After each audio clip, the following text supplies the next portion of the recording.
Chapter 141. Where is he? Now that the Tianxiong clan had renounced their search for Jianchen, they all immediately started to retreat from the magical Beast Mountain range. At the sight of the firework, they all started to move out quickly. However, Jianchen didn't plan on letting the Tianxiong clan off that easily. Although, there wasn't much he could do against Tianxiong Lai, against those great saints and saint masters, he could easily make do with them. Although the magical Beast Mountain range usually made it difficult to find other mercenaries, the Tianxiong clan mercenaries were all wearing white and had the Tianxiong emblem on their robes, so finding them was an easy task. Occasionally, the sounds of battle could be heard in the mountain range. Even as the Tianxiong clan members retreated, many groups still came across Jianchen and were killed. He had accumulated months of rich experience after living in the magical Beast Mountain range and could appear and disappear like a ghost with the help of the complicated terrain. His surprise attacks caused his enemies to be unable to defend themselves. Even the times when Jianchen was discovered by mercenaries, Jianchen still surprised and killed them in the end with a single strike. Even if Jianchen was encircled by the experts of the Tianxiong clan, he could rely on his superior speed to escape into the forest without a trace. This had pained the Tianxiong clan greatly since none of them could chase him. Even the middle saint masters were unable to come up with a way to chase him. In half a day, all of the Tianxiong clan had finally gathered together. Seeing that only 100 people remained, Tianxiong Lai was very depressed. In the beginning, they had entered the magical Beast Mountain range with 1,000 mercenaries. He didn't think that in just a few days' time, they would lose over 400 members. To the Tianxiong clan, this was a serious loss. A serious glint of murderous intent radiated from Tianxiong Lai for a split second as his desire to kill Jianchen had reached unprecedented levels. Not only did he kill his Kong heir, but he had even caused a tremendous amounts of damage to the Tianxiong clan. Right now Tianxiong Lai wanted to do nothing more than devour Jianchen's flesh and drink his blood. Seeing the gloomy face on Tianxiong Lai, every mercenary in the vicinity felt a tightness in their throats. No one dared to say a word in case they invoked the wrath of Tianxiong Lai. At this moment, no one dared to say anything that could possibly offend him. "Let's go." Tianxiong Lai waved his hand with a gloomy face. As he led them away from the area, he knew that after experiencing such a loss, it would be very hard to say that the Tianxiong clan was still the #1 clan in Wake City. The remaining Tianxiong mercenaries walked through the forest without any magical beasts daring to attack them. However, an air of depression emanated from this group. They were clearly listless, and their spirits were low. Behind them was a leather-wearing figure that was closely following them nimbly through the trees. He moved in a way that the nearby tall grass barely moved at all, and even though he was no more than 50 meters away from the Tianxiong group, the Tianxiong clan members did not notice him and continued to walk onward. Because of the loud sounds they were making, they were unable to hear the even more minute sounds that their follower was creating. The person behind them was very cautious, using the tall grass to conceal his movements. He quickly followed close by. In a few seconds, he was within 20 meters without being noticed yet. At that moment, the bright and shiny glint of a sword appeared in the man's hands. Still hidden by the grass, the man disappeared into a blur and flew behind the back-most mercenary of the Tianxiong clan. Crossing over the 20 meters dividing him and the group of mercenaries, the man's sword glinted as it swished through the air and stabbed at the very last person in the group. The sword flashed several times as it moved at inconceivable speeds, stabbing through the necks of 5 mercenaries. Without stopping there, his silver sword became a blur once more as he stabbed at the throats of another 3 people in a split second. "Everyone be careful, that man's here." Just as those 8 mercenaries were killed in a lightning-fast speed, one mercenary finally came to the realization that they were under attack and yelled out a warning for everyone. Upon hearing the warning, every mercenary pulled out their saint weapon and stared around themselves. However, just as the first man spoke, the assailant had already retreated back into the foliage just as quickly as he appeared. "Stay still, don't even think about escaping." A roar boomed from behind as Tianxiong Lai leaped forward with his axe in hand. Chasing after the man, the other 20 saint masters then followed suit. Seeing Tianxiong Lai and the other saint masters chase after the man, The remaining Tianxiong clan members let out a breath of relief. Their previously nervous expressions laxed by a large amount as well. For the past few days, they had been terrorized by this man who had killed many of their strong brothers. It was with good reason that they were afraid of him, wondering just when it would be their turn to be the ones on the ground by his hands. Suddenly, just as they let out a sigh in relief, the tall grass split open as a silver sword flew out from it in a brilliant show of light. Pisi, pisi. 2 mercenaries then fell to the ground with their throats stabbed through. This sudden movement had disturbed many men. The moment they saw this, each and every mercenary there had turned pale with fright. "Everyone be careful, he's here." Before the man could finish talking, a leather-wearing man came out from the dense foliage with his sword at the ready to stab into the nearest person. The remaining Tianxiong clan members all held their saint weapons up. Since they held the advantage with numbers, they all started to spread out in a ring to entrap the invading person inside. Even after being encircled, the leather-wearing person didn't have a frantic expression on his face. Holding his sword in his right hand, he continued to defend himself against the attacks that came at him from every direction. His speed was so fast it caused his attackers to be speechless. But these men were only at the great saint level, so when it was his turn to attack, they saw little to no opportunity to dodge. Following the continuous string of collisions, the leather-wearing man lashed out with his sword, stabbing into the throats of 5 different mercenaries with a hazy glow of sword chi following his sword. After killing those 5 mercenaries, the man didn't continue fighting. Instead, he opted to run from the encirclement. Entering the foliage, he disappeared without a trace as the remaining mercenaries were powerless to stop him. Not too long after his escape, an Earth-attributed saint force flew into the area as Tianxiong Lai returned with the other saint masters. Looking around the area, all he could see was the corpses on the ground without any signs of their assailant. "Where is he?" Tianxiong Lai roared furiously as he asked the mercenaries there. Chapter 142, Tianxiong clan's heavy losses. "He ran out over there."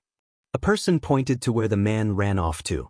Hearing that, Tianxiong Lai turned his glare over to where a mercenary pointed. At this moment, the tall grass was shaking slightly. Because someone had only just recently passed through, there remained a clear trace of someone's trail. Tianxiong Lai returned his gaze over to the dead bodies on the floor with a gloomy face.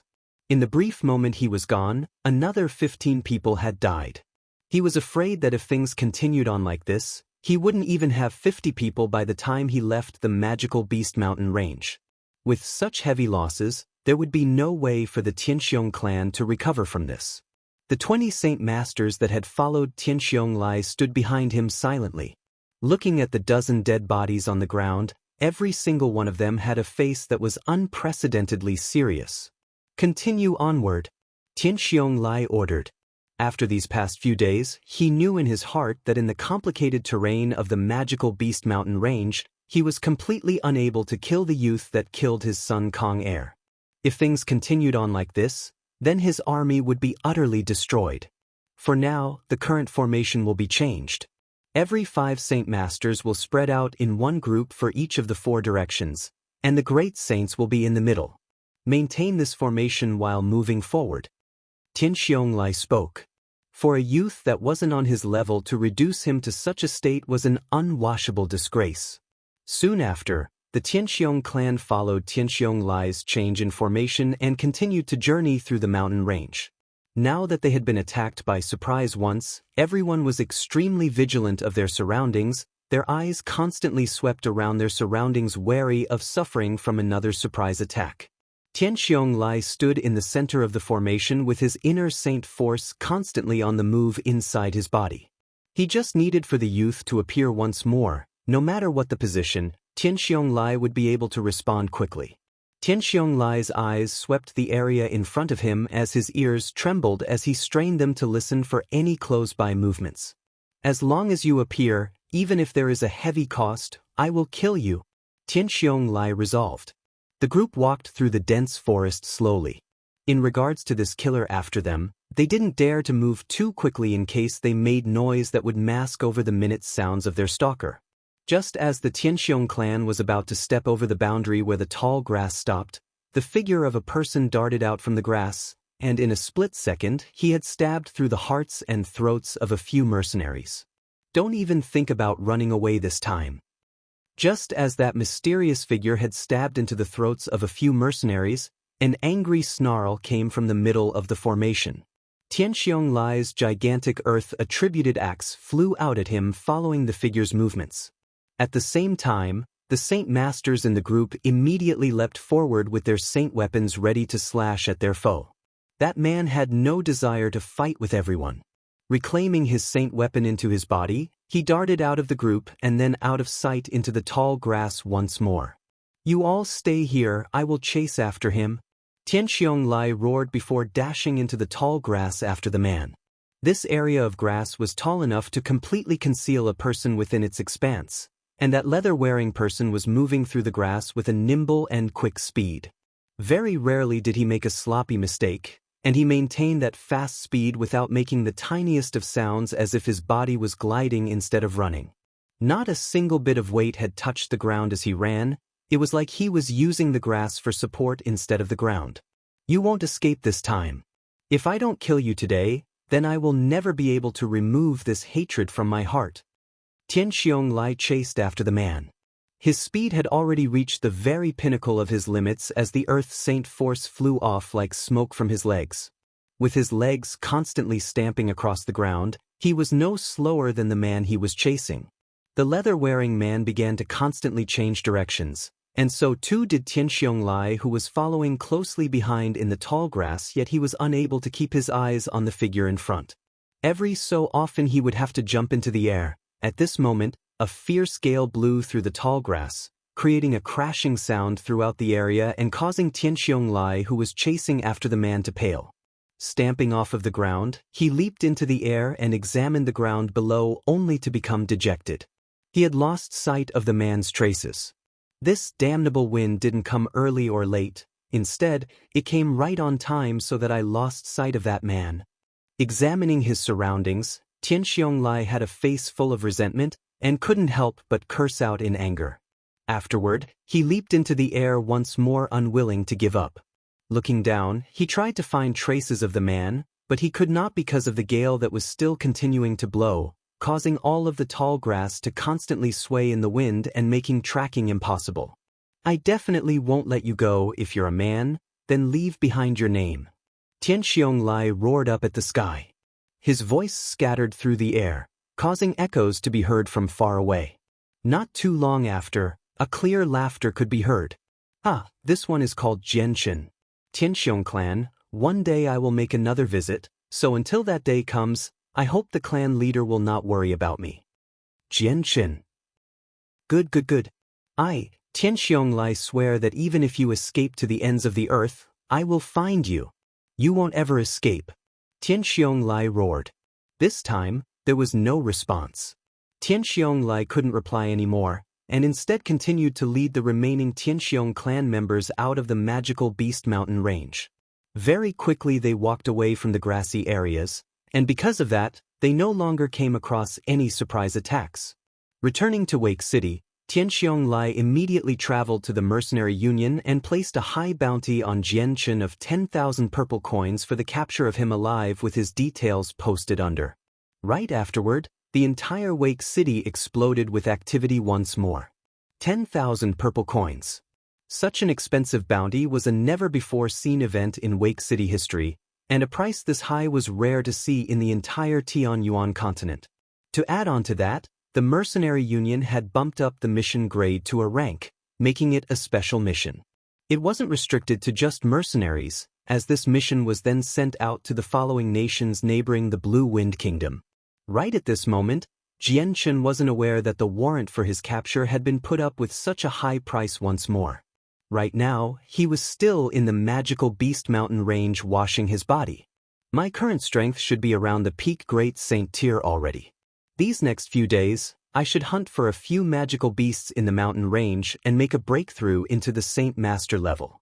This way, if I come across Tianxiong Lai in the future, I won't be considered a weak opponent to him. Jianchen thought to himself as he quickly made plans for the future. Plus, because he could control Light Saint Force, The remaining swelling or other injuries he did sustain were immediately treated and disappeared without a trace. During the past few days, Jian Chen had already reached the peak Great Saint level. Adding on to the fact that he had been fighting Class 3 magical beasts every day, his originally exquisite swordplay became even more perfect from this refinement. As his strength grew, the power of his physical body also gradually increased. Although it was still far from reaching invulnerability, it undoubtedly provided him an extremely durable body that could fully utilize his nimble swordplay. After all, if he wanted to increase his speed, the toll on his body would be extremely high. If his body's resilience wasn't enough, a simple fist that used all his strength would most likely cause his arm to throb in pain, as if blood wasn't flowing through it. If he ceaselessly maintained his lightning-fast swordplay, the greatest merit it would provide would be in his cultivation of the profound Azulite sword law, especially for its first layer of techniques, refined body. It would not only help strengthen every cell in Jian Chen's body, it would also make his body softer and yet still possess an exceedingly strong toughness. Under these various conditions, Jian Chen's weaknesses were worked in a way that improved and helped condition Jian Chen's sword strokes to be even harder to dodge. After becoming a great saint, killing Class 3 magical beasts was a great deal easier than before. Nearly 40 magical beasts died from Jian Chen's hands every day. Right now, somewhere in the Magical Beast Mountain range, Jian Chen and another gigantic Class 3 magical beast were fighting. The magical beast was the size of several cattle, and its entire body was covered with fine scales as a layer of defense. Jian Chen's body was like a speed demon as he continued to run in circles around the magical beast. The light wind sword in his hand was like a sharp silver ray of light as it continuously struck against the scales of the magical beast. The density and toughness of the scales on the magical beast were extraordinary, so even if Jian Chen really wanted to break through them, he would have a hard time doing so. In addition, the magical beast was humongous. Even if the light wind sword did pierce through the beast's body, the blade would not harm the beast in the slightest, unless fatal. Just as the magical beast started to shake, Jian Chen saw his chance. In a flash of lightning, he stabbed at the throat of the magical beast and pierced straight through it. Unfortunately, after Jian Chen stabbed through its throat, the magical beast still did not die. Letting out a destitute roar, it began to charge at Jian Chen with a ferocity even more intense than before. This tortoise magical beast is at the peak of a Class 3 magical beast level. It is even about to reach the Class 4 magical beast level. No wonder its vitality is this strong. It seems that if I want to take care of this quickly, I will have to take action from within his body. Otherwise, unless I behead it will be very difficult to kill. Jian Chen muttered as he looked at the magical beast in front of him. Not only was the magical beast strong in terms of defense, but its vitality was extraordinary as well. Even after Jian Chen had stabbed into its throat, it still didn't die. Rather, the matter had infuriated it further. While Jian Chen and this tortoise magical beast were battling, a group of mercenaries came into the battlefield. There were 20 men in that group with faces so filled with mud that aside from their ages, no other distinguishing traits were visible. About half of them were wearing leather-skinned clothing while the other half had clothes that were in extremely poor conditions. 2 of the mercenaries were even wrapped up completely in bandages. Their blood could easily be seen bleeding underneath the wrappings, signifying that they were heavily wounded. The moment this group of mercenaries saw the tortoise magical beast fight with Jian Chen right in front of their eyes, they immediately let out a surprised shout. That seems to be Jian Chen. Chapter 144, Black Leopard Mercenaries. Hearing this, the entire group of mercenaries became startled and looked over at Jian Chen with careful eyes. A medium-sized build around the age of 20 years old. Wields a slender-sized silver long sword with rapid speeds while being nimble. Captain, this man resembles the one on the bounty posters put up by the Tianxiong clan in the mercenary union. In my opinion, this is definitely Jian Chen. A leather hide-wearing mercenary said next to another mercenary whose clothes were still intact. That's right, Captain, I'm absolutely sure this person is Jian Chen. The Tianxiong clan has put out a 10,000 purple coin reward for the capture of Jian Chen. If we can capture him, then those 10,000 purple coins will be ours. Another shriveled mercenary spoke. Another man spoke out softly, I can see that this Jianchen won't be so easy to handle. Do you guys not see how he is single-handedly fighting against that Class 3 magical beast? What are you afraid of? No matter how awesome he is only one person while we are many. Don't tell me you're afraid of a single person. If word of this spreads out, then our Black Leopard mercenaries will have no face left to preserve in Wake City. Another leather hide-wearing mercenary said with a muffled voice. What he's saying is right. Even if he's amazing, he's still only one person. Could it be that our Black Leopard mercenaries are afraid of a single 20-year-old kid? At that moment, a calm-looking person opened his mouth. Okay, everyone stop arguing. Listen to the captain's opinion. After he had finished speaking, everyone had stopped talking and turned to look at the person who was at the front of the group. Out of everyone in the mercenary group, only he could be considered to have clothes that were in perfect condition. He was the leader of the Black Leopard mercenaries. The leader of the Black Leopard mercenaries was very tall at the height of 2.5 meters and had a sturdy build. The hair on his head was cut to a short length on his large face, but it was rather ordinary to look at, and one would have trouble remembering the details of him if asked. He was wearing black robes that only had a few scratches from the thistle and thorns of the forest. The leader of the Black Leopard mercenaries stared closely at the battle between Jianchen and the tortoise magical beast with a look of hesitancy. After a few moments of unwavering emotions reflected across his eyes, he finally came to a conclusion. No matter how amazing he is, he's still 20 years old after all. He can't be a match for the entire group of ours. Besides, there is only one Class 3 magical beast fighting against him. Let's wait for the beast to consume all of his saint force and deal him some damage before we immediately capture Jianchen and bring him to the Tianxiong clan for that 10,000 purple coin prize. What a marvelous decision, Captain. This matter is over then. Our group will definitely flourish. 10,000 purple coins, even after splitting it, this will be enough for our entire lifetime. One person sighed happily. After this is over, I will definitely go to Romance City and have Lady Yun Xiu serve me for a few days. Another mercenary laughed. Hee, Jelly, every time that brothel from Romance City is mentioned, you begin to drool. It's a shame you have never had the money to enjoy its pleasures. Wait until this is over, then you will be able to take that Yun Xiu back home as your wife without any problems. A man with a beard had laughed. Hearing that, the previous mercenary laughed and then stared at Jianchen almost as if he were staring at a mountain of gold. Ayo! At that moment, a blood-curdling roar came from far away. The mercenaries looked at the origin only to see Jianchen had stabbed into the tortoise's throat. There was a strong amount of sword chi that not only stabbed into its throat, but straight into its body with an explosive entrance before impacting against its inner organs. The tortoise continued to shriek as its gigantic body froze up and slowly crashed into the ground with a resounding boom. Forward! Just as the tortoise magical beast fell to the ground, the leader of the Black Leopard mercenaries led his group toward Jianchen with the rest of the mercenaries following straight behind. The expression on Jianchen's face didn't change at all. Slowly pulling out his light wind sword from the throat of the tortoise magical beast, he walked to the belly of the beast as if nothing were happening, and with a flash of a large amount of sword chi, he thrusted his sword deep into its stomach. Immediately, a large wound appeared on the belly as Jianchen stabbed deep within. A blood-stained item then flowed out with the blood before rolling to a stop in front of him. Jianchen crouched down to the bloody earth and wiped the blood off the item, revealing it to be a small crystal. It was the tortoise's monster core. Seeing how Jianchen hadn't even spared them a glance as if he held the Black Leopard mercenaries in disdain, the mercenary group suddenly felt gloomy.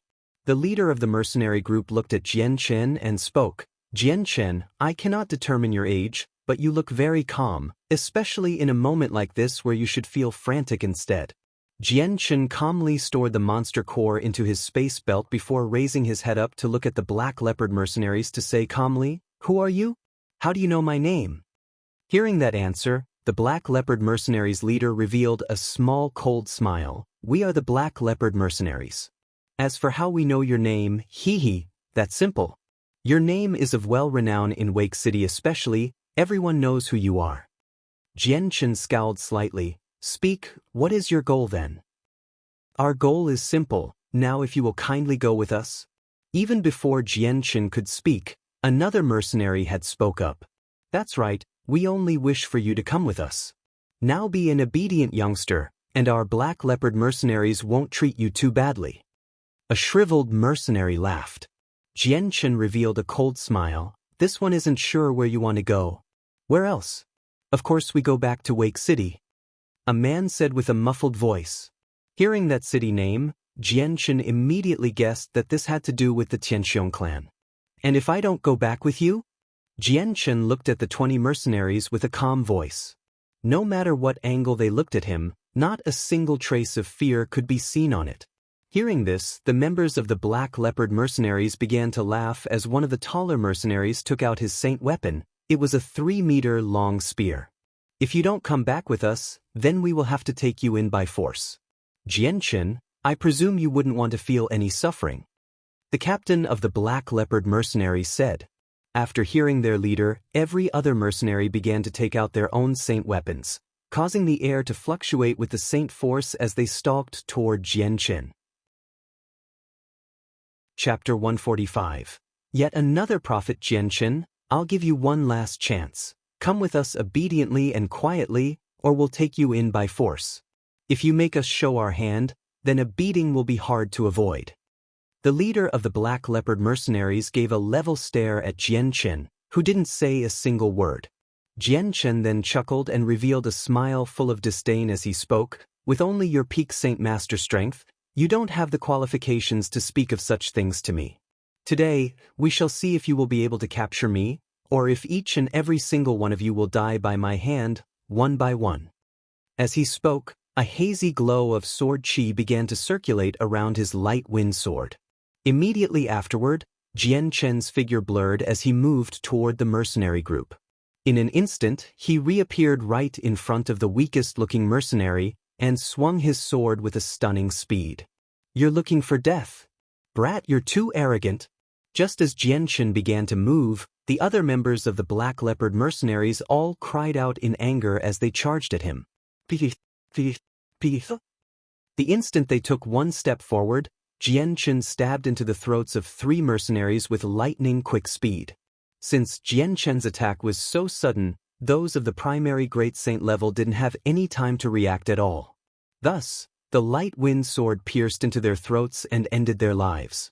Without any hesitation, Jianchen pulled out his sword and began to fight with the surrounding Black Leopard mercenaries in an intense battle. Although they held the advantage in numbers, the number of enemies that were consistently trying to hit Jianchen numbered only around 7. The rest surrounded Jianchen so that he would have no way to escape. At the same time, they would be able to jump in at any time to provide assistance if needed. Among the 7 mercenaries that were fighting Jianchen, there were 5 Saint Masters and 2 Great Saints. The people of the Black Leopard mercenaries weren't stupid. They knew that a person capable of incurring the wrath of the Tianxiong clan couldn't possibly be weak. Thus, the 5 Saint Masters attacked him at the same time. Jianchen, however, was handling the 5 Saint Masters and the 2 Great Saints with ease.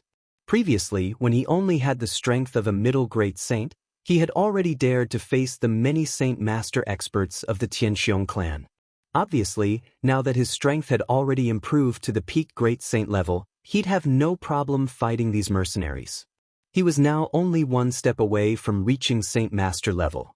Although the increase in level from middle to peak Great Saint was a small one in name, Jianchen's strength had multiplied greatly during this period.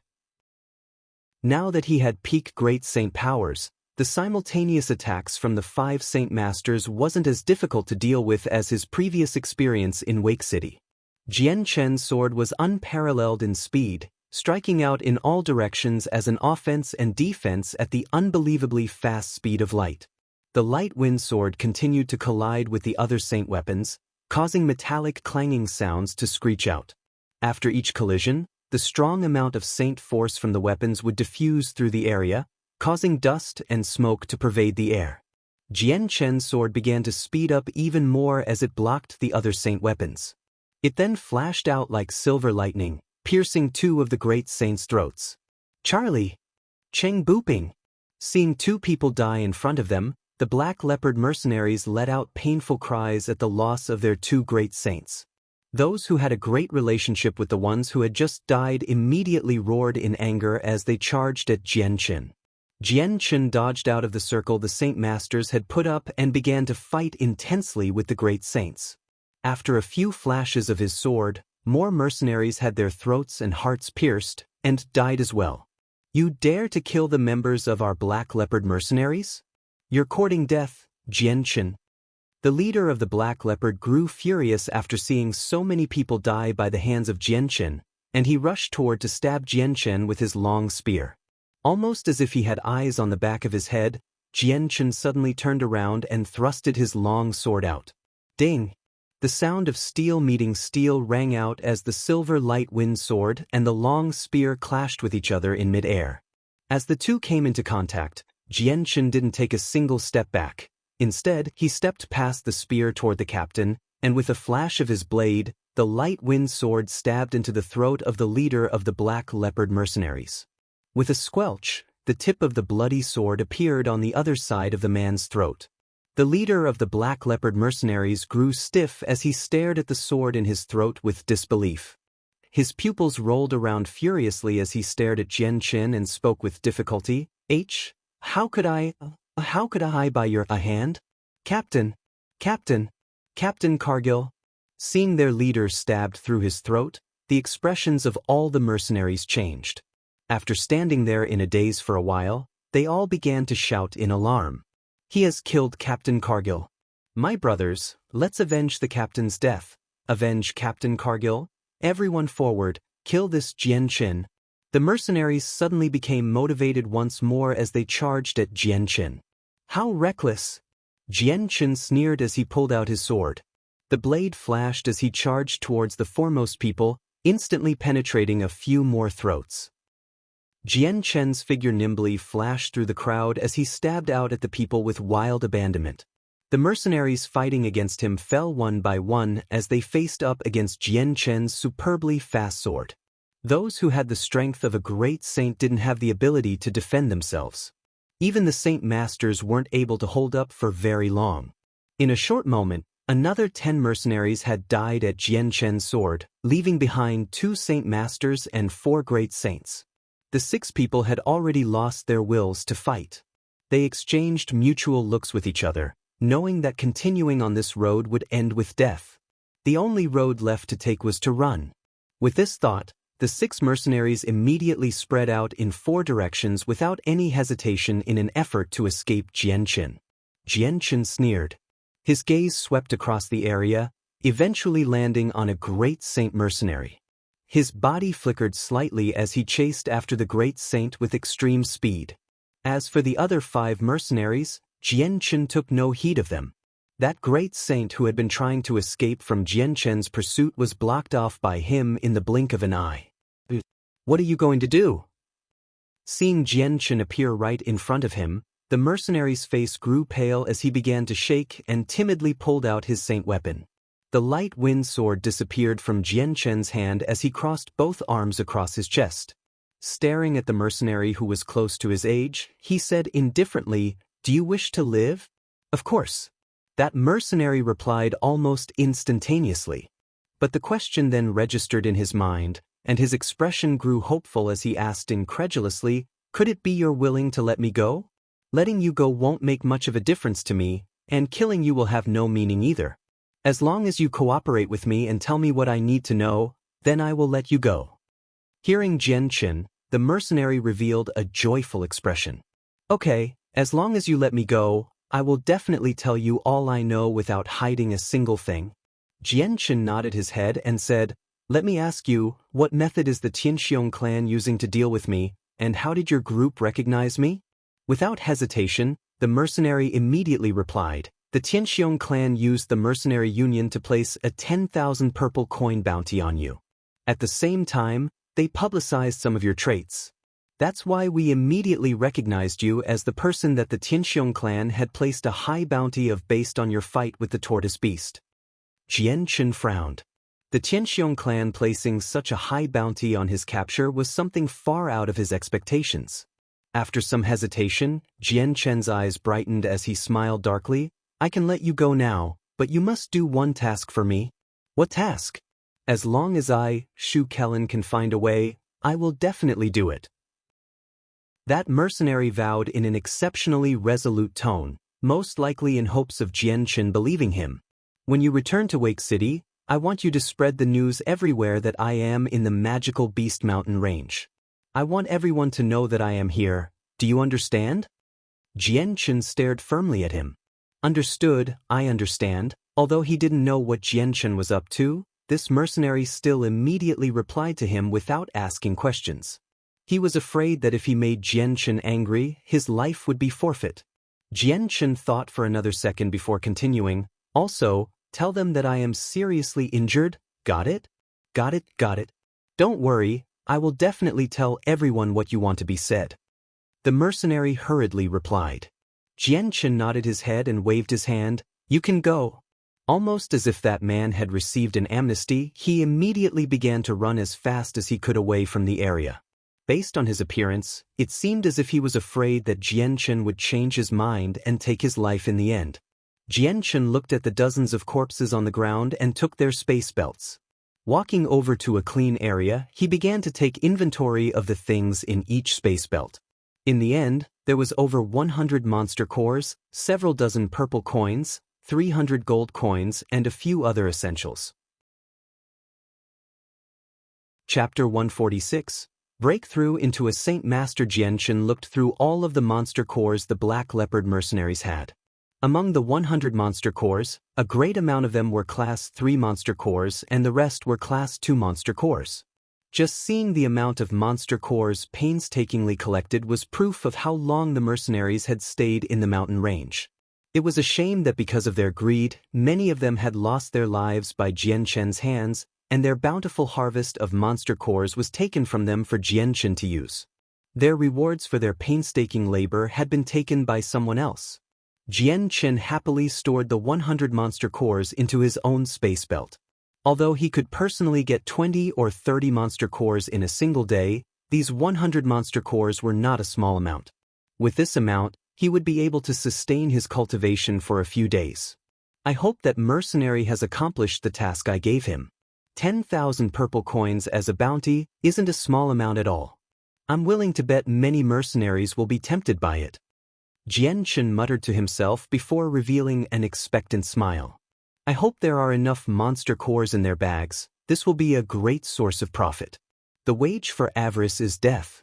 Since they are trying to deal with me as a result of being unable to resist temptation, they can't blame me for being merciless.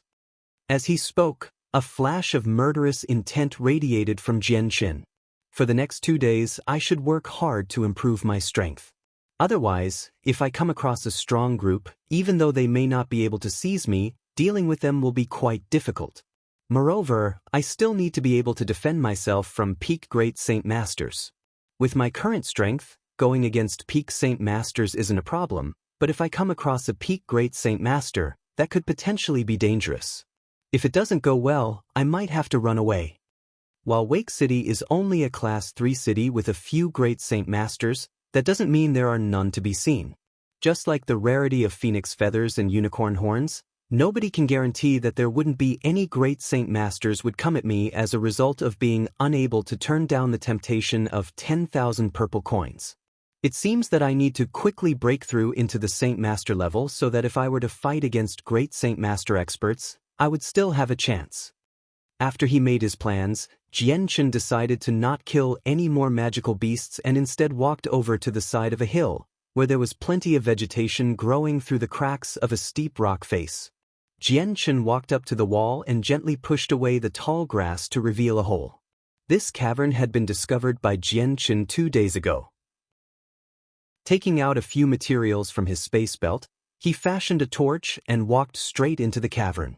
The passageway was very narrow. Only one person would be able to walk over the uneven surfaces.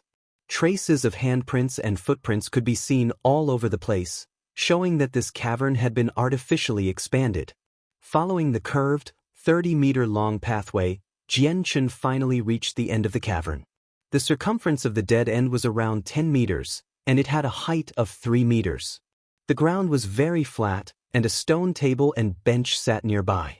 2 days before, when he had just discovered the cavern, Jianqin had already known that others had stayed in this cavern for quite a while.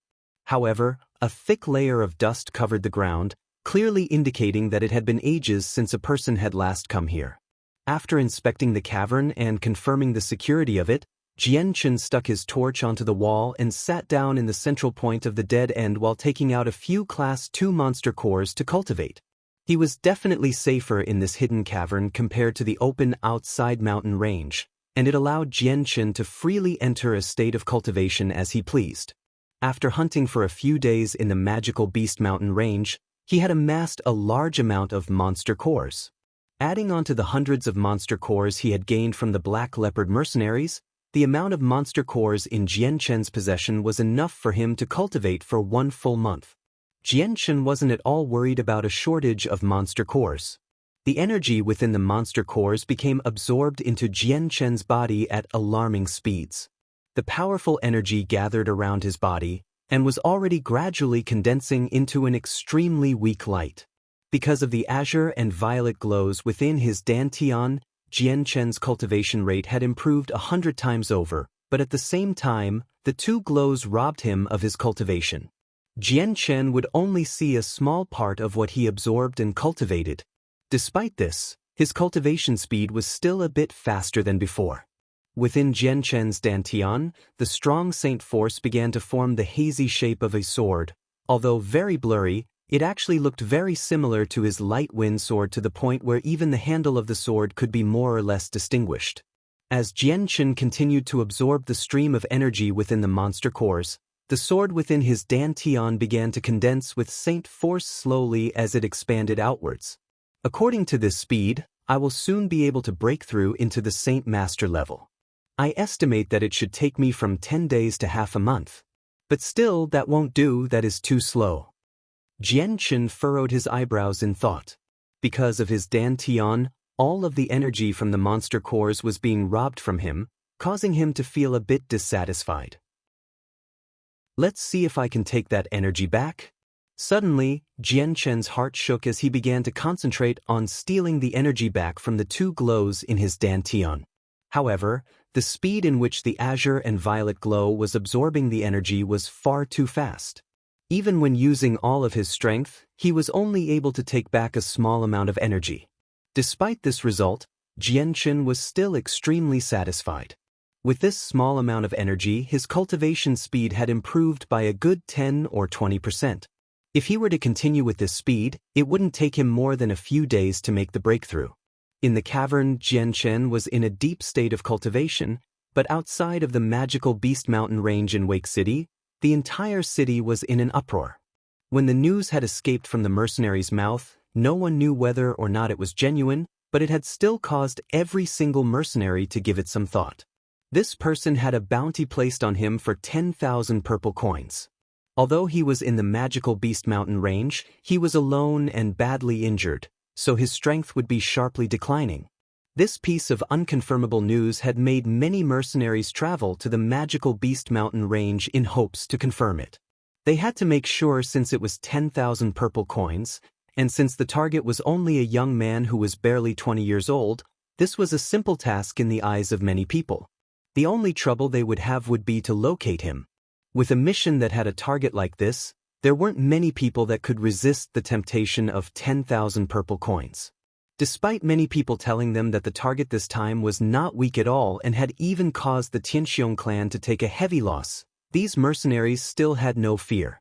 After a few days of Jianqin staying in the magical Beast Mountain range, many cities around Wake City had already heard the news of Jianqin being seriously injured. Many mercenaries had already begun to rush towards Wake City in huge numbers. Seeing the situation swell up like this, a few of the lone mercenaries who had confidence in their strength and luck looked toward the magical Beast Mountain range. To them, they would take advantage of this situation for their own advantage. In a flash, 7 days had passed. In the caverns of the magical Beast Mountain range, Jianqin was sitting with his legs crossed on the ground while he cultivated. The torch on the wall had long since been extinguished, causing it to be completely pitch dark to the point of not being able to see his hands in front of his face. These past few days, Jianchen had been in a cultivational state for almost the entire time. With the continuous increase in his inner saint force, Jianchen could clearly feel that his strength was improving by leaps and bounds. While he had cultivated, he didn't move a single inch, aside from the times he needed to change the monster cores in his hand. Although, once he swapped the monster cores, he would go straight back to cultivating. Jianchen hadn't eaten a single meal or took a sip of water while cultivating. He had sunk into such a deep meditational state that he had almost felt no hunger or thirst. In those days, a third of the monster cores in Jianchen's space belt had already been used up. Surrounding him was the dust left behind by the spent monster cores piled up in a fine layer, especially on his crossed legs. Chapter 147. Identity revealed. At that moment, a wave of intense energy pulsed out from Jianchen's body. At this hour, his cultivation speed had gone up by another noticeable amount, yet the energy from within the monster cores was pouring out like stampeding horses. It was already too much for Jianchen to handle, and so the energy floated in the air around him, looking like a dense white cloud of fog. In the cavern, this fog was extremely noticeable as it floated about him. In fact, Jianchen's body had begun to light up with the fog surrounding him, making his body stand out in the dark cavern. At the same time, all of his pores expanded to a larger size, almost as if they were the mouths of thirsty children. The white mist like fog around Jianchen then began to be swallowed into his body to be used as an energy source, consumed for Jianchen's cultivation. As the pores on Jianchen's body began to swallow the energy around him, he began to also feel a slightly painful sensation within his body. It was almost as if he had multiple insects crawling around his body and taking bites. With such an annoying and irritating sensation like this, any person would feel it deep within their hearts. As Jianchen sat on the ground of the cavern with a peaceful look, he looked like a monk deep in meditation. Despite his peaceful demeanor, he could still feel the pain within his body. However, if one were to look at him, they would not be able to tell he was experiencing any pain. Meanwhile, within his body the energy that was absorbed through his pores was gathering within his dantian, where it was then absorbed by the sword within it. As the saint weapon absorbed the energy, it began to slowly change in a way that the shape of the sword grew more distinguished. All of the energy it had accumulated had added itself to its strength, and with each second the energy was absorbed, the saint weapon grew in length and size. Right now, Jianchen was already at the threshold of breaking through into a saint master. This show continued on for 4 more hours until the monster core in Jianchen's hand started to flicker. Immediately, Jianchen took out a few Class 3 monster cores and began to cultivate again. Time slowly but silently went by, and not too long after, half of the day had been spent. Within the darkness of the cavern, the hazy figure of Jianchen could be seen cultivating while the white, fog-like energy grew even more condensed, to the point where it was lighting up like moonlight. At that moment, an intense amount of energy flew out from Jianchen and reverberated all over the cavern. The energy grew more and more intense as it eventually evolved into a squall that roared throughout the cavern. The dust kicked up everywhere and was scattered by the squall of energy. All of the dust surrounding Jianchen had been blown in every direction as the white fog swirled around frantically, before finally entering Jianchen's body. In the blink of an eye, Jianchen had completely absorbed it all at a pace that was far faster than his original speed. With his current strength, he had finally made the breakthrough from a great saint to a saint master.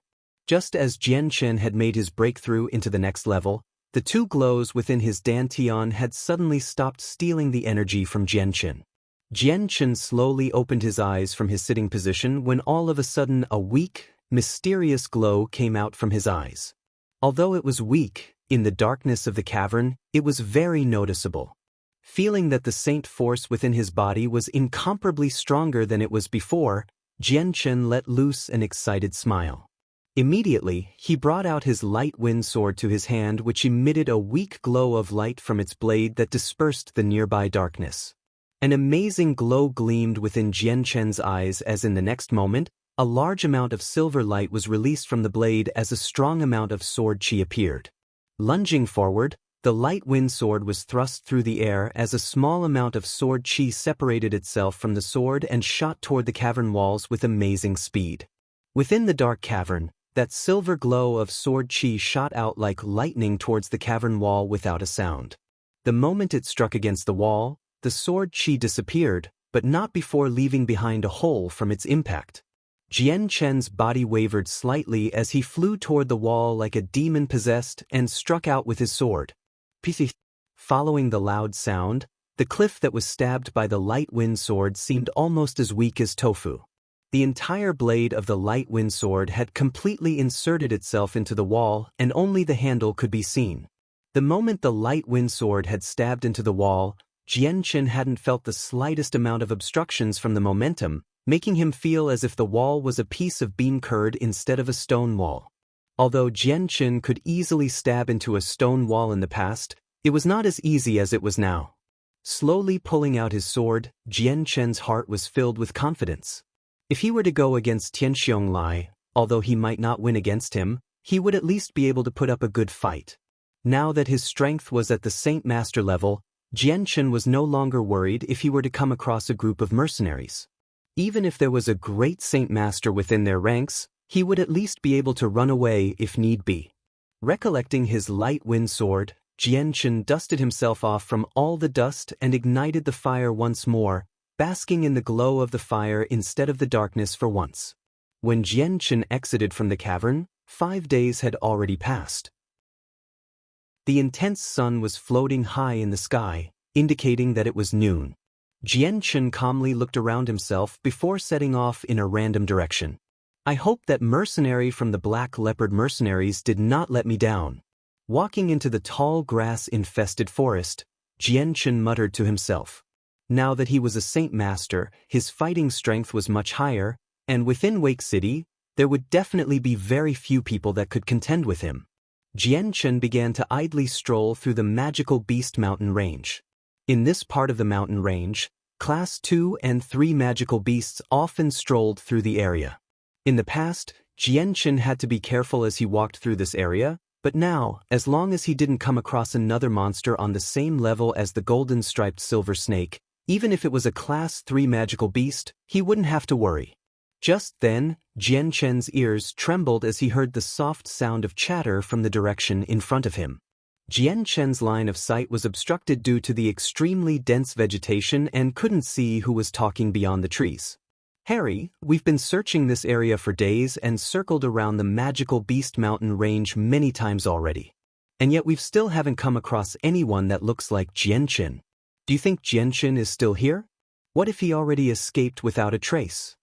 Fiji, you can stop your complaining. The magical Beast Mountain Range is huge with wild grass everywhere. Searching for a single person in this place is difficult, surely you understand that. Besides, the reports say that Jian Chen is heavily injured. Even if he wanted to run, he wouldn't be able to go far. I'm not even sure if he's currently hiding somewhere trying to heal. That's right, I'm sure that Jian Chen's hiding somewhere with heavy wounds not daring to come out. But it's still so troublesome. Many people have already entered the mountain range, and if Jian Chen wasn't in a secret hiding spot, he would have long since been discovered by a group of people or even eaten by a magical beast. There's some truth to that, but we better slowly look for now. Even if we don't find him, we'll be able to kill a few magical beasts and take their monster cores to cultivate with. As soon as that last line was spoken, the group pushed past some tall grass and walked out onto the road where they could see Jian Chen clearly in front of them. They could see Jian Chen wearing animal leather and his face hidden by the accumulated filth of his time on the mountain range. The moment they saw Jian Chen, the mercenaries looked blankly at him. At the same time, Jian Chen took in the group in front of him. There was a total of 7 or 8 people in front of him with their ages looking to be around 30 years old. Their faces had traces of sweat and filth and their clothes were in a tattered condition, showing that they had been staying in the magical Beast Mountain Range for a few days at the very least. One of the mercenaries walked forward to speak to Jian Chen. Fellow friend, judging from your appearance, I presume you've been at the magical Beast Mountain Range for quite some time now. Jian Chen's face revealed a smile as he replied, That's right, I've been here on this mountain range for quite a few days. Then I'm not sure if this friend has heard about the most recent news from Wake City. The man asked Jianchen as he looked at him. Hearing this, Jianchen had a thoughtful look to him. This one is not sure if you are talking about the one named Jianchen. Correct, it is indeed about him. It would appear that this friend has indeed come into this magical beast mountain range looking for Jianchen. Judging by your appearances, I presume you've been in the mountain range for longer than we have. But perhaps, do you know any news about Jianchen? The mercenary said. News about Jianchen. Jianchen's smile grew strange as he nodded. You've asked the right person. Indeed, I know the whereabouts of Jianchen. What? You know where Jianchen is? Hearing this, the entire group of mercenaries were startled. Due to the words from this mercenary, everyone adopted a joyous expression on their faces. This was what they had wanted to hear, but they hadn't expected to hear it from this animal hide-wearing mercenary. They didn't think that this question they had thrown out casually would be answered in such a way. Fellow friend, where might Jianchen be? This one asks. A mercenary asked impatiently. To him, Jianchen was like a mountain of gold, and so he didn't bother to think if he had the strength to fight him. Jianchen was still smiling as he slowly said, not even far away, but right in front of your eyes. Jianchen looked at them with a curious stare. Seeing so many mercenaries trying to find me, it would seem that the 10,000 purple coin bounty from the Tianxiong clan has enticed many people. Jianchen thought to himself. Not far away, but right in front of our eyes. Hearing Jianchen, the mercenaries all repeated what he said under their breaths in thought. Very quickly the mercenaries came to a realization as they snapped their heads at him and stared in disbelief. What? You're Jianchen. Chapter 148, Spare us. As the mercenaries cried out, their eyes landed on Jianchen with shock written all over their faces. Not a single one of them had thought that after looking everywhere in the magical Beast Mountain range, they would coincidentally come across him. What was more amusing was just how exactly they came across Jianchen. Another mercenary laughed bitterly as he stared at Jianchen. I say, fellow brother, you shouldn't joke around in such a manner just in case some idiot believes what you say and drags you off to the Tianxiong clan for the bounty. Hearing that mercenary, the other mercenaries saw the light and began to force a smile as well. The words Jianchen had said had truly shocked them. Fellow friend, right now Jianchen's name is infamous around this area. It would be best for you if you refrain from joking around like that again, or else you risk having trouble come looking for you. A mercenary said. Not a single one of them believed that this animal hide-wearing person was the Jianchen they were looking for. Jianchen laughed and said, Then what would you need to believe that I'm Jianchen? According to what we know, Jianchen's saint weapon is a thin long sword and is quite young. Around the age of 20 to be exact. His speed is quite fast, as is his sword strokes, to the point where even a few Saint Master experts aren't able to dodge them. It was said that because these Saint Masters weren't able to dodge his sword that they died by Jianchen's hands. A mercenary said. A silver sword appeared in Jianchen's hands. It was his light wind sword. Laughing, Jianchen said, Take a look, the sword Jianchen uses, is it this one? Hearing this, the mercenaries looked at the light wind sword in Jianchen's hands with a curious look. AI. This sword here has some resemblance. That's right, it's quite similar, almost exactly the same. Right away, two mercenaries couldn't help but cry out. Hearing those two, the rest of the mercenaries began to grow serious as they looked at Jianchen, their attitudes toward him slowly changing. You really are Jianchen? A mercenary stared at the dust-filled face of Jianchen. As the way things were now, these mercenaries had all came to the conclusion that this person in front of them was the person they had been painstakingly looking for. Jianchen laughed as he said, That's right, I am Jianchen. The Jianchen that has been chased by the Tianxiong clan. Right now, I stand here waiting to see if you can capture and take me back to Wake City for the bounty.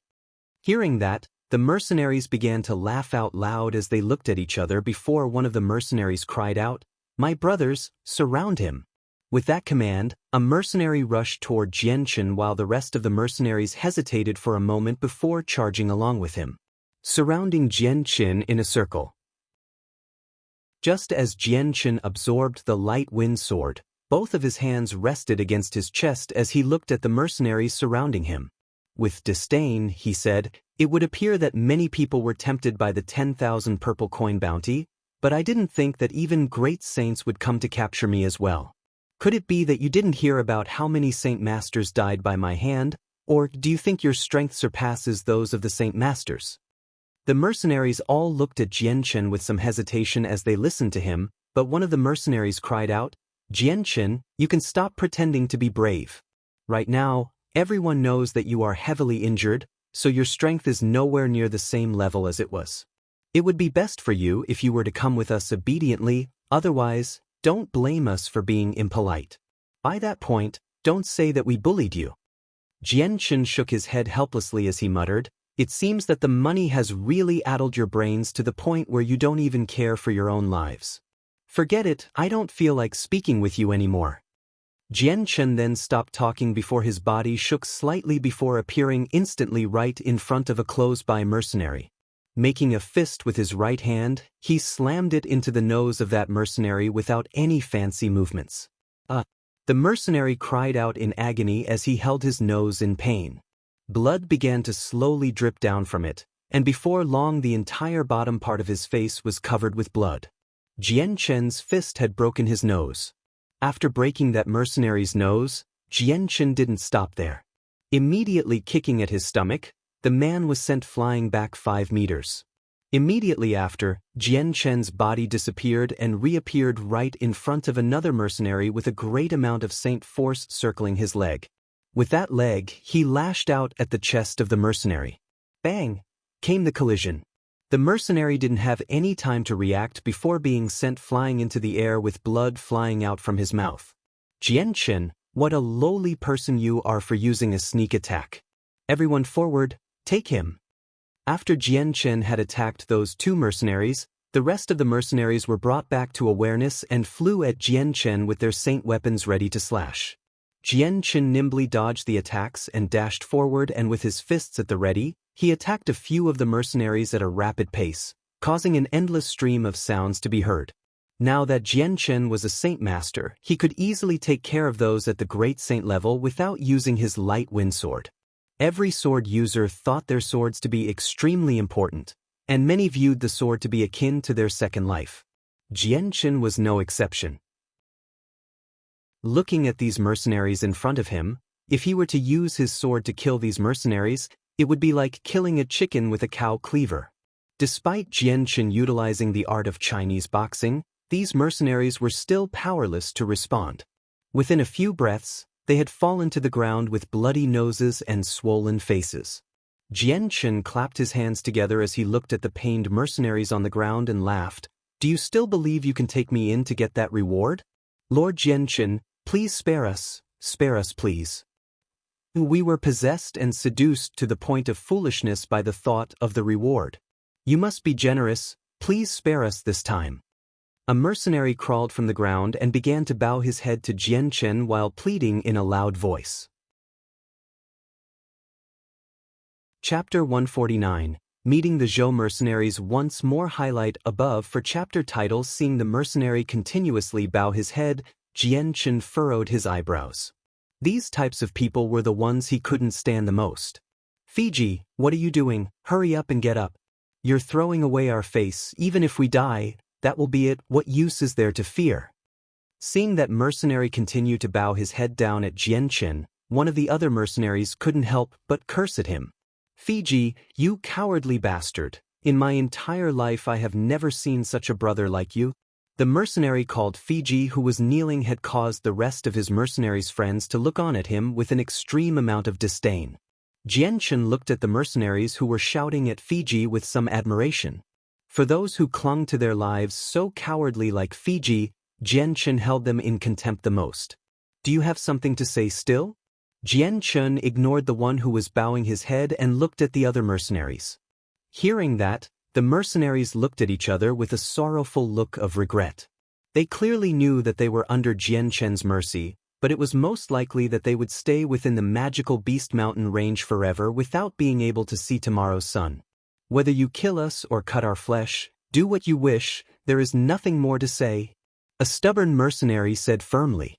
Jianchen had brought them to heel by using his fists and legs alone, This type of strength had caused them all to consider running away, but they clearly knew within their hearts that running away would have practically no chance of success. I'll give you all one chance to live. Hand over all of your Class 2 monster cores, and you may go. Otherwise, you will all die here. Pick now, I will wait for your decision. Jianchen said gently. Faced with that decision, none of the mercenaries hesitated at all. Immediately nodding their heads, they all obediently took out every single Class 2 monster core from within their space belt and piled them all together neatly. Although they were all very reluctant to part with them, they weren't stupid and knew that this wasn't the time to be stingy. Jianchen swept his gaze over the pile where there weren't even over 10 Class 2 monster cores. Now hand over the monster cores. Obediently, one of the mercenaries scooped up the monster cores from the ground and placed them all within Jianchen's hand. Once Jianchen took the monster cores in his hands, he waved them away. Go on then, I'm feeling generous today. I may be letting you go, but if we meet each other again in the same situation, don't expect it to be the same. The mercenaries didn't bother to stay around and ran with their tails between their legs. Seeing the mercenaries disappear into the forest, Jianchen smiled as he stored away the Class 2 monster cores within his space belt. Kneading his fists, he muttered to himself, I don't know how long it has been since I've used my fists to attack people. Although it feels a little weird, it's not all that bad. For these mercenaries, killing Class 2 magical beasts for their monster cores is not an easy task. I've taught them a lesson, but since this is their only source of Class 2 monster cores, this will definitely not be the last time I will see them. Sooner or later, many more people will come by this way.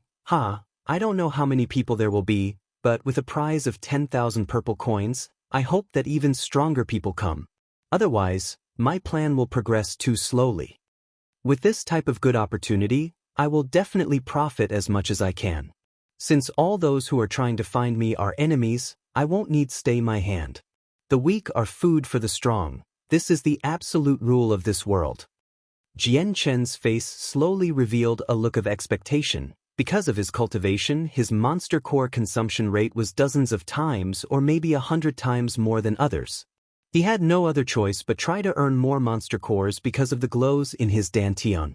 He had been forced to give up using the world essence to cultivate and now only relied on the monster cores instead. Not too long after the mercenaries had left, they immediately spread the news of Jianchen's whereabouts. Soon enough, Jianchen's position in the magical Beast Mountain range was well known by everyone. Quickly, every single mercenary and other parties of power began to rush over to try and overtake him. At this moment, Jianchen was sitting in the area with no intentions of leaving. Sitting on a tree 30 meters away, he was completely concealed by the tree leaves with barely any parts of his body being visible between the gaps in the leaves. In this situation, it was very difficult to see him. Not too long after, a group of 40 mercenaries slowly walked into the area near where Jianchen was sitting. All of them were wearing steel helmets with full body armor while being armed to the teeth. Not a single one of them looked to be in disarray, and instead looked to be very well trained. The moment Jianchen saw these mercenaries through the gaps in the leaves, the name of a single mercenary group flashed through his brain. Immediately, a flash of killing intent could be seen in his eyes as his face grew serious. Crash! A sound came from within the leaves as Jianchen leaped down from the treetop. What person? Be careful, someone came down from the trees. Just as Jianchen flew down from the treetops, the armored mercenaries below began to shout as each one of them pulled out a saint weapon at the ready to fight. Jianchen's feet kicked off the tree, causing him to fly 20 meters forward before finally landing nimbly on the ground right in front of the mercenaries. Who are you? The frontmost armored mercenary stepped toward Jianchen, yelling for him to identify himself. Jianchen's solemn face looked through the group with a careful eye. It was a shame that he saw no familiar figures within the group. You are the Zhou mercenaries. Jianchen said, it was no question. That's right, we are the Zhou mercenaries. Who are you and why do you block our path? The mercenary who was at the front slowly demanded. The Zhou mercenaries weren't weak and could be considered to be within the top 5 mercenary groups within Wake City. Adding on to their affiliation with the Zhou clan in Wake City, it had given them plenty of arrogance. Once he had confirmed their identities, a large amount of killing intent emerged from Jianqin in waves of energy. Without any more words, Jianqin took out his light wind sword and began to charge at the Zhou mercenaries. The last time Jianqin had met the Zhou mercenaries, they had came across a Class 5 cub in the magical Beast Mountain range. Although the original members of that Zhou mercenary group weren't here, they had cost the Flame mercenaries their lives and caused them to lose the Class 5 cub. Plus, while running away from the Class 5 Golden Fur Tiger King, if it weren't for that member of the Zhou mercenaries who threw the cub at Captain Kendall, the Golden Fur Tiger King wouldn't have chased after the Flame mercenaries. So the entire destruction of the Flame mercenaries and the death of everyone in it could all be blamed on the Zhou mercenaries. Chapter 150. Extermination. Jianqin quickly closed the 10 meters between him and the Zhou mercenaries. With his light wind sword, he thrust it toward the frontmost mercenary's throat in hopes to kill him. In a flash, the sword had found itself right in front of his throat. Seeing the sword come at him with incomparably fast speeds, the leader's face underwent a drastic change as he realized that he wasn't able to react in time to block with his own saint weapon. Hastily, he twisted the entire top half of his body to dodge this fatal sword strike, and without hesitation, he retreated backward in order to gain some distance from Jianqin. Even after Jianqin's attack had failed to land, his face did not waver at all. Continuing onward, he dashed forward toward the other Zhou mercenaries ahead of him and lashed out with his light wind sword and stabbed 4 great saints through their throats in a flash. Their armor was of no use as Jianqin had speared through the steel metal as if it were tofu. To make a long story short, in the instant that the 4 mercenaries were killed, the other Zhou mercenaries hadn't even had time to react. From the moment Jianqin had moved his hand to the moment the 4 mercenaries had been killed, the other mercenaries didn't even have time to breathe. "Stay your hand." The first mercenary that had dodged Jianqin's blade cried out. After seeing how fast Jianqin had struck out, he had realized how strong he was. He would not be an easy opponent, so at this current moment, there was no way the Zhou mercenaries would want to fight against this person without reason.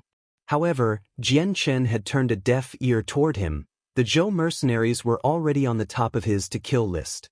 His light wind sword flashed continuously as it wreaked havoc on his surroundings, his blade almost resembling the death god's scythe that reaped the lives of the Zhou mercenaries without mercy. The great saints of the Zhou mercenaries simply had no chance to defend themselves. They weren't able to catch sight of the blade and thus were stabbed straight through the throat. Even the saint masters among the Zhou mercenaries could only defend themselves against a few strikes before Jianqin claimed their lives with his light wind sword as well. Jianqin's strength against saint masters was far stronger than it was before his breakthrough now. These saint master experts would no longer have the ability to harm Jianqin, and just touching his clothes would already be a difficult task. Jianqin's figure constantly flickered as he traveled in between mercenaries almost as if he were creating doppelgangers of himself. As he paid attention to his surroundings, each strike toward his body was carefully predicted and dodged. While he was able to injure the enemies around him, his enemies weren't able to do the same to him. Jianqin's attacks were incomparably sharp beyond anyone's imagination. In the midst of 40 mercenaries, Jianqin had already stabbed and killed 20 mercenaries within the span of a few seconds, some of which were saint masters. Seeing how Jianqin didn't even expend much energy after killing 20 mercenaries so quickly, the leader of the Zhou mercenaries had felt an icy cold fear within his heart. Hidden behind his stone-cold helmet was his pale face. In his mind he had felt a great deal of puzzlement. He didn't know just when the Zhou mercenaries had offended such a strong person, but without even saying a single word, this person had attacked the Zhou mercenaries ruthlessly. The leader was unable to keep calm and think about what to do, but his brain had quickly come to a conclusion. Immediately turning around, he made a decision to run away. He knew in his heart that he was completely powerless against the great display of strength shown by Jianqin. Even if he were to stay behind, he wouldn't make much of a difference and would only die there. So if death were to be the case here, he would rather take the chance and run away. Before he could even run 20 meters away, the figure of a person quickly appeared right behind him with an extreme amount of speed. In the blink of an eye, the person had already caught up with him as the silver glint of a sword left behind a brilliant glow of light as it arced toward the escaping figure. The leader of the Zhou mercenaries was a peak Saint Master, so the moment he felt an extraordinary amount of sword chi, he immediately ducked onto the ground and rolled away without looking backward. The moment both of his hands hit the ground, he pushed himself back up onto his feet as a long spear simultaneously appeared in his hand. With a large amount of saint force encompassing the spear, he stabbed toward Jianchen. Jianchen swayed slightly instead of dodging away and kept charging towards the leader once more. His arm shook as the light wind sword covered the entire area with its bright glow, causing everyone who looked at it to be dazzled at this seemingly unreal experience. Against a sword whose light seemed to encompass the entire sky, the peak Saint Master expert didn't know what he should do to protect himself. In that moment of hesitation, the silver blade of Jianchen reappeared from within the glow and stabbed straight through his throat. Bang! Jianchen kicked at the leader's chest, causing him to fly far backward. Holding onto his bloody light wind sword, Jianchen ran toward the remaining Zhou mercenaries in an effort to kill them. Jianchen had no intention of letting a single member leave this place alive. Captain Qin Yunlong has died. Captain Qin Yunlong was killed. Captain Qin Yunlong has already been killed. Everybody run. The death of their captain had caused every mercenary to feel an extreme amount of fear within their hearts as everyone began to lose their fighting spirit. Against Jianchen, who seemed like a god of death, their courage was almost non-existent. Throwing away their helmets, they began trying to escape. After Jianchen had killed some of the members, the remaining few had all started to run away with all their strength in every possible direction. Although Jianchen wasn't slow, killing every single mercenary in this case wouldn't be an easy task. You Zhou mercenaries won't leave this place alive. Jianchen's eyes had a glow of killing intent behind them as he instantly began to pour out sword chi in tremendous waves from his sword. Immediately, the light wind sword separated from Jianchen's hand as it flew out with tremendous speed. Transforming into a silver ray of light, it began to fly toward the closest mercenary in an attempt to kill him. At this moment, Jianchen didn't care about keeping his soul sword a secret, he just wanted the entire Zhou mercenaries to be destroyed. The light wind sword shot through the air like a silver streak of light throughout the area as it stabbed through the throats of all the mercenaries who were trying to escape. In a matter of seconds, the remaining 10 mercenaries had all fallen to the ground dead. Chapter 151. This one is honored. The light wind sword nimbly flew through the air as if it had a mind of its own before returning to Jianchen's hand once more. Jianchen held out his arm to catch the light wind sword as it flashed toward him in a silver ray of light. It was already dripping with blood, but the tip of its blade could still be seen gleaming. Just as the light wind sword returned to his hand, the blood on the blade of the sword, almost as if it was alive, began to concentrate at the sword's tip. Drop by drop it fell onto the dusty ground below as the previously bloody light wind sword became clear once more. The seemingly mirror-like metal reflected light off of the blade and radiated a hazy white glow of silver light.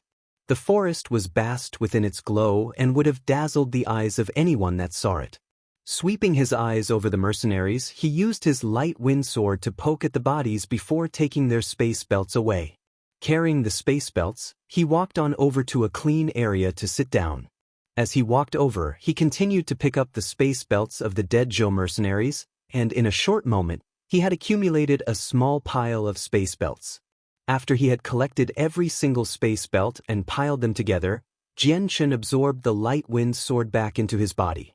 One by one, Jianchen began to inspect the items within the space belts for the money and monster cores and letting it stack up into a single pile.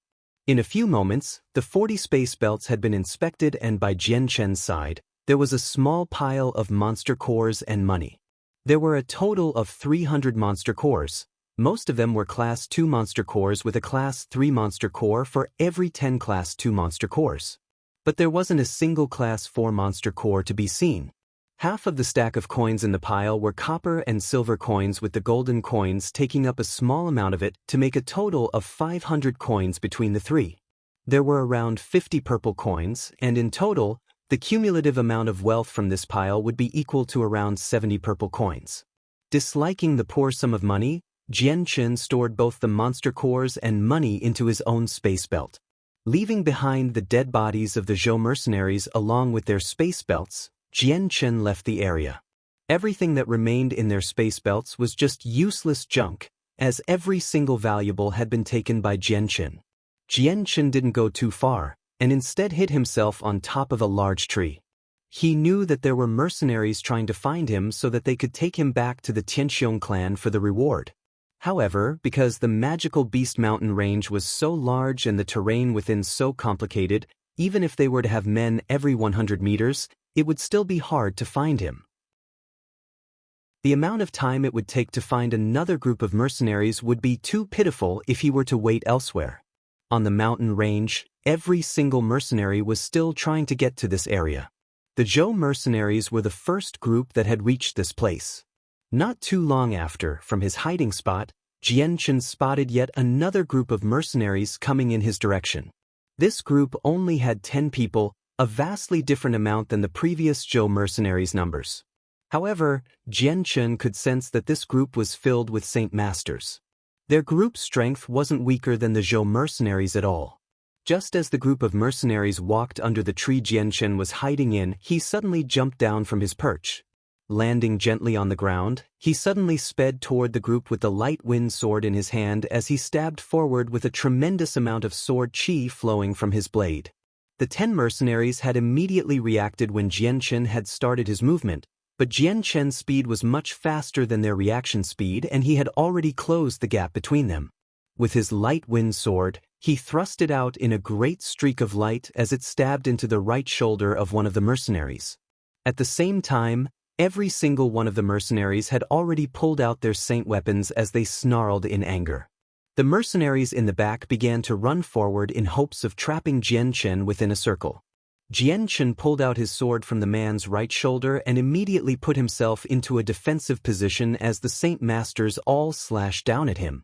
Like a silver viper, the light wind sword flashed forward toward another mercenary. The targeted mercenary hastily brought up his sword to block the strike, but with the light wind sword being so fast, his defenses were quickly overwhelmed, and he was ultimately stabbed through the right shoulder. "You're seeking death." Seeing one of their own take damage, every other mercenary became furious as even more saint force entered their saint weapons. Without mercy they continued their pursuit toward Jianchen with their saint weapon. Jianchen flew back 10 meters in a nimble manner, causing the sword strikes to hit nothing but air. The other remaining saint weapons crashed into the floor, causing a large crater to form. Jianchen's right hand held his sword as the tip of it pointed downward toward the ground while his eyes stared at the mercenaries. "To dare attack us so underhandedly, you must be tired of living, you bastard." A big sturdy person cursed as he lifted his gigantic two-handed sword up to swing down at Jianchen. "Bantu!" Before that man could take a step forward, another middle-aged man came up to block him. The one named Bantu stared angrily at the one blocking him. "Mu Jian! Don't you block me, did you not see that bastard injure Hado and Eric?" The one named Mu Jian shook his head as he ignored Bantu to look at Jianchen. "Fellow friend, I don't know what reason you might have suddenly attack us. You are here to find and capture the one called Jianchen," Jianchen said. Hearing this, the one named Mu Jian looked at the light wind sword in Jianchen's hands. As if he realized something, his face underwent a huge change as he cried out, "Could you be Jianchen then?" "That's right, I am Jianchen." Jianchen smiled, but it was an otherworldly type of smile. Hearing that, the 10 mercenaries looked at each other with an excited look on their faces. They didn't think that they would be able to find Jianchen, but to find him here, if they were able to capture him, then the 10,000 purple coins reward would be theirs. However, instead of a happy look on Mu Jian's face, there was only an expression of concentration. "So you're Jianchen, this is too. Stop talking." Just as one mercenary was about to burst out into a smile and say something, Mu Jian had immediately cut him off. Glaring at him, Mu Jian turned back to Jianchen and cupped his hands together. "I did not think honored one here would be the honored Jianchen known for his military prowess. This one here is named Mu Jian. To be able to see the elegant and honored Jianchen, This is truly a blessing enough for 3 lifetimes. Chapter 152. Indecision. Jianchen laughed and spoke. You praise me too much, honored Mu Jian truly praises me too much. I suppose your group of men entered the magical Beast Mountain range to find me as well. That's correct. We came to capture you. The one Mu Jian was holding back had spoken out loud. Hearing the man speak, Mu Jian's face changed before staring angrily at the man behind him. On the man's face was a look of confusion and did not understand what was happening. Mu Jian cupped his hands together as he faced Jianchen once more and laughed. Honored Jianchen, this one and my friends did indeed enter the magical Beast Mountain range, but it was to watch the excitement. We never had the idea of trying to capture the honored Jianchen. I hope that you won't misunderstand us. Misunderstand? Jianchen couldn't help but laugh. If I didn't hear incorrectly, then I just heard your friend over there say your group wanted to capture me. For this reason, how could I not misunderstand you?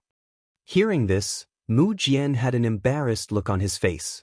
When they entered the magical Beast Mountain range, they really did want to capture Jianchen. Although they had heard about Jianchen's strength and how so many Saint Masters had died by Jianchen's hands, they had thought it was a rumor. Every man had always mistrusted rumors, and Mu Jian and his group was no different. But the moment Mu Jian had personally seen Jianchen's strength, he could see that none of his companions could be an opponent for Jianchen. Even if they had the superiority in numbers, that didn't mean a guaranteed capture of Jianchen without them taking on heavy losses as well.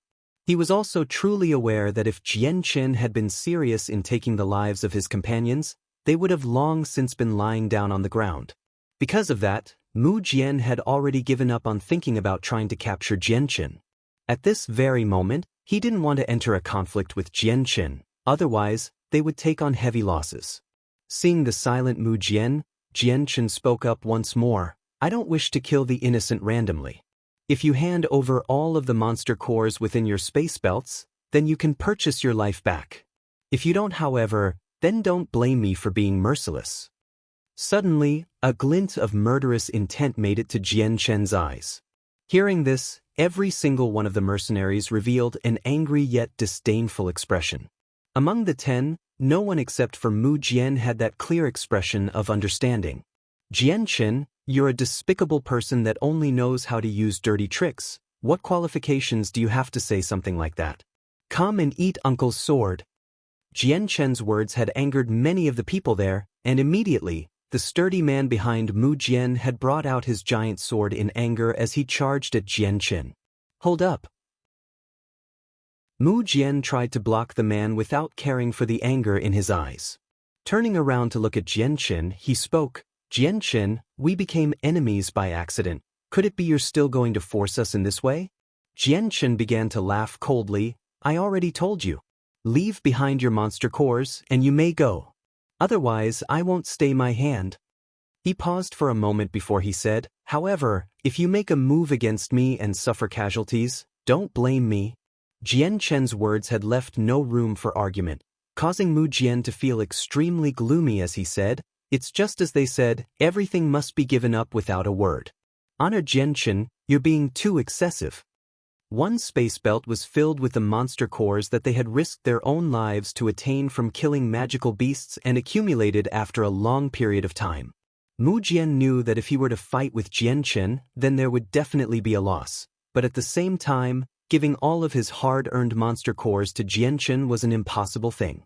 Mu Jian, what are you doing spouting bullshit with him? Hurry up and capture him, he wants to take all of our monster cores by himself, what a huge joke that is. A golden-haired man spoke with a huge amount of disdain. Jianchen, although you've injured 2 of our brothers, that was only because you had attacked us from behind. There's 10 of us, so that doesn't mean someone like you could be an opponent of ours. At the very most, the end result would be both sides taking on heavy injuries, but that won't be much damage to our side. On the other hand, if you take on heavy injuries, that would make things very disadvantageous for you. After all, there's many people crawling about in the magical Beast Mountain range who are here to capture you. To us, this isn't anything to worry about, but to you, this is a struggle between life and death, so asking for us to hand over our monster cores to you is an impossible task. The one who spoke was a sturdy person clearly. He knew that Jian Chen's strength wasn't all that weak either. Jian Chen's eye flashed with a cold glare as he raised his light wind sword. So it's like that, all that's left to do is fight then, he said as he charged toward the 10 people. Mu Jian didn't say anything more and held his sword. Charging with the other mercenaries, everyone prepared to fight Jian Chen.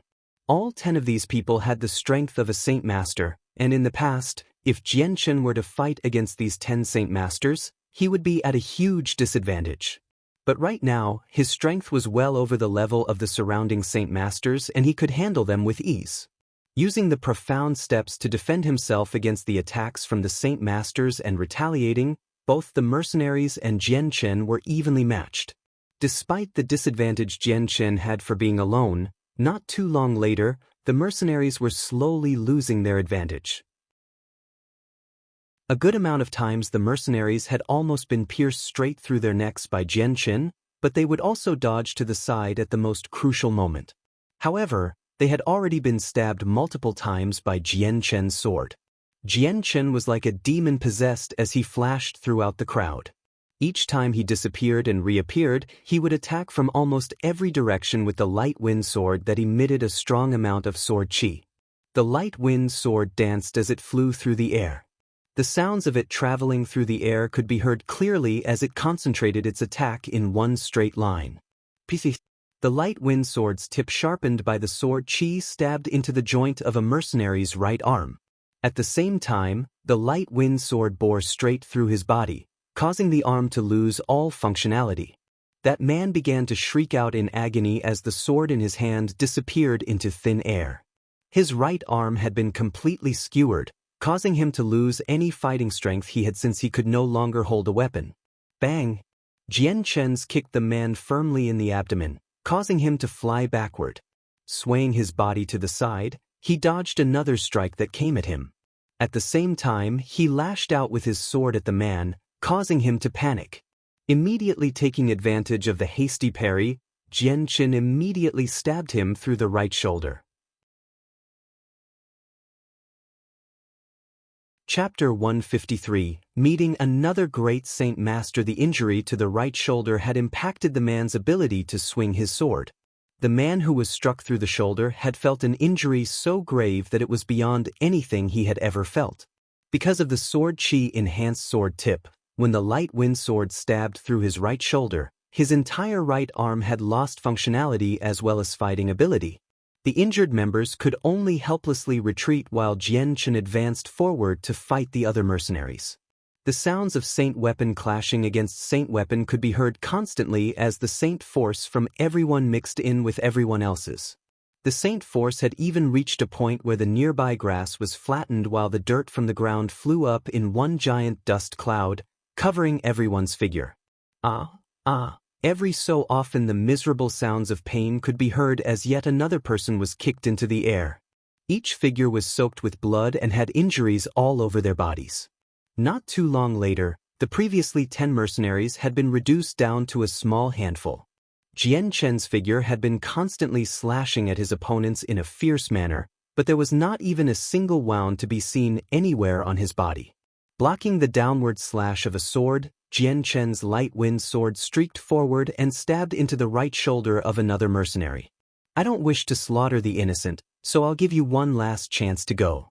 If you remain stubborn like this, then don't blame me anymore. Jian Chen called out without any emotion, but it could be seen that there was a killing intent within his eyes.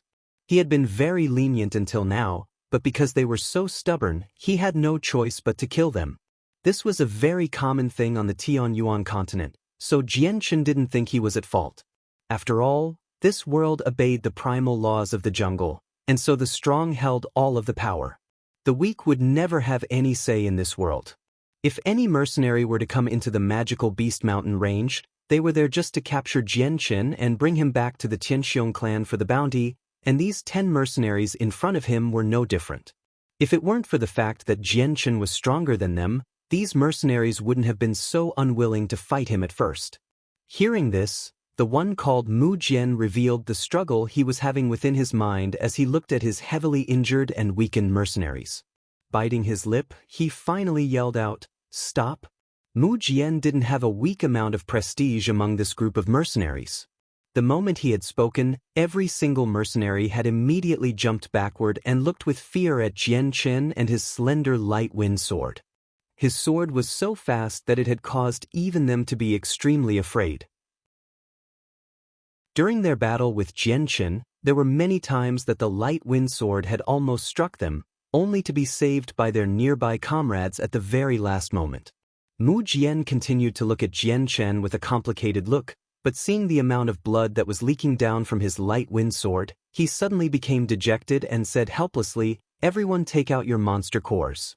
Honored Jian Chen has already been merciful toward us. If we don't follow his demands this time, then simple injuries won't be the end of our problems." This time, none of the mercenaries had any thoughts of disagreeing. With a dejected look on their faces, they silently began to pull out all of their remaining monster cores from their space belts and piled them up on the ground. After that short exchange, they all knew that even with 10 people, they were not enough to be classified as an opponent for this youth. With his extremely fast sword strokes and ability to defend so quickly, they simply had no way of attacking or resisting. These 10 Saint Masters had many monster cores on them. Although they didn't have many Class 3 monster cores, they still had plenty of Class 2 monster cores. Jian Chen, this is all of the monster cores we have. That means we can go now, correct? Mu Jian spoke with an ugly expression. Jian Chen looked at the pile of monster cores on the ground with an involuntary smile on his face. If you had just given the monster cores earlier, then all of this could have been avoided. That's fine. Although I, Jian Chen, cannot call myself a gentleman, I am a man who keeps his promises. You can go. Mu Jian spared one last look at the small pile of monster cores on the ground, a look of reluctance. With a helpless sigh, Mu Jian and his friends could only leave this place behind. Although the pile of monster cores wasn't a lot relatively speaking, it was all the Saint Masters had. Remember, I don't wish to see you come and face me again, otherwise, I will definitely not be as merciful. You would best do to leave the magical Beast Mountain range immediately. As the 10 mercenaries walked away, Jian Chen had called out to them before they could get too far. Hearing this, Mu Jian had stopped for only a second, but he didn't say anything. Quickly after, he disappeared into the forest. Jian Chen recollected his light wind sword and calmly walked toward the pile of monster cores. Bending down to store all of it into his personal space belt, he had counted that there were around 200 monster cores. A good amount of the cores were Class 2, but there were around 20 Class 3 monster cores. Just as Jian Chen had finished cleaning up all of the monster cores, he slowly straightened his back and gave a cold smile. "Fellow friend, you've been here for some time and seen quite enough. Isn't it time for you to come out?" Haha. Just as Jian Chen finished talking, a loud voice came out from the forest. Afterward, a gray shadow flew out from within and landed 20 meters away from where Jian Chen stood. The person who came was rather old. His age was around 50 to 60 years old. His face was rather red as he looked at Jian Chen with a lively expression. Judging by how disorderly his silver hair was, the man was rather unconventional with his looks. He wore a gray robe and was taller than Jian Chen by a large amount, and even though he was standing on the ground with no unusual posture, Jian Chen could feel an indomitable pressure enshrouding him. Seeing this elder, Jian Chen couldn't help but heighten his guard as his face grew more serious. Staring deeply at the elder, he spoke 3 words, "Great Saint Master." The elder laughed, "Little baby, I didn't think you'd be able to tell this old man's strength. Not bad, not bad. Truly not bad. It would appear you have some strength. It is no wonder that old bastard Tianxiong Lai wasn't able to capture you." Chapter 154, Killing a Great Saint Master, Part 1. Jian Chen sucked in a deep breath. Although he had long since guessed that the chances of a great Saint Master coming after him for the 10,000 purple coins were quite large, he didn't think it'd be so soon.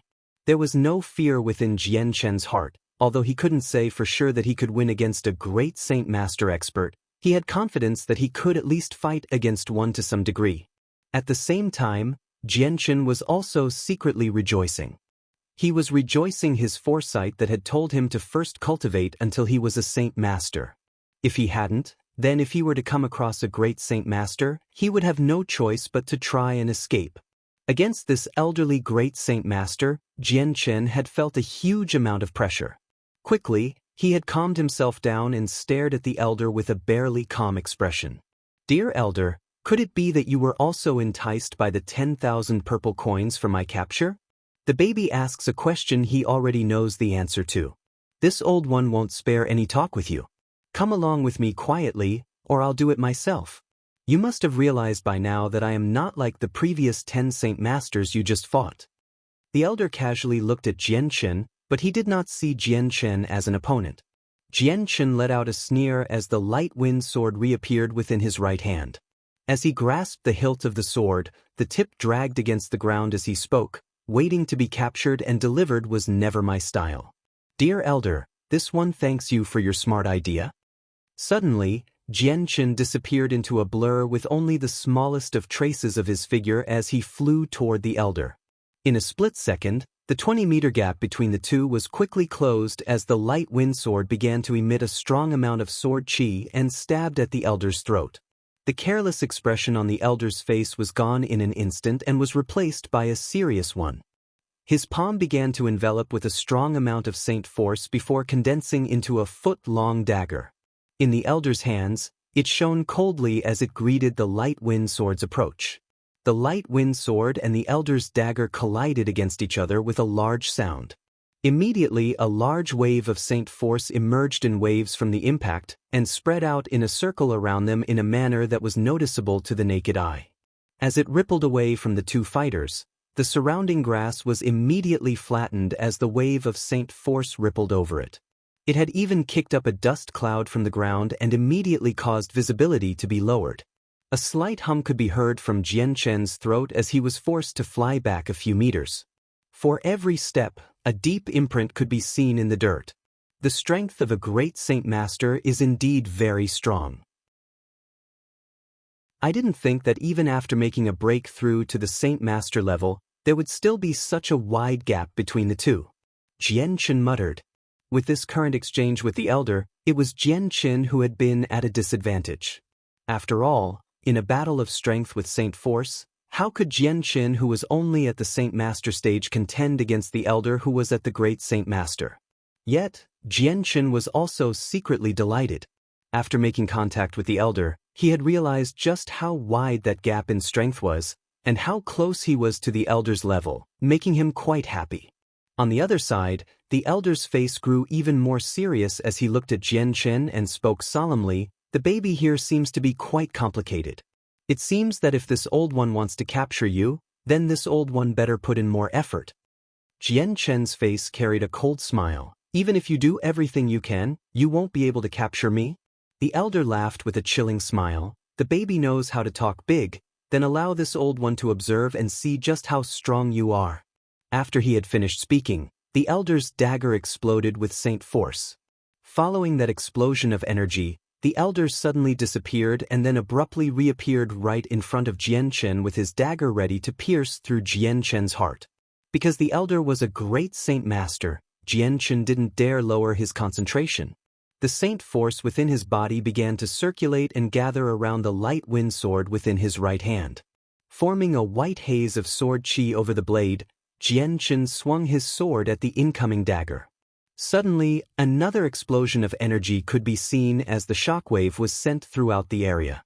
The dirt on the ground was sent flying into the air as the clash of saint force immediately pressed against the ground. Countless plants were uprooted and sent into the air.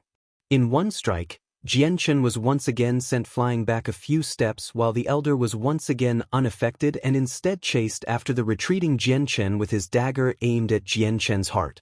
Jian Chen's body shifted to the side, causing the dagger to harmlessly slice past his clothes.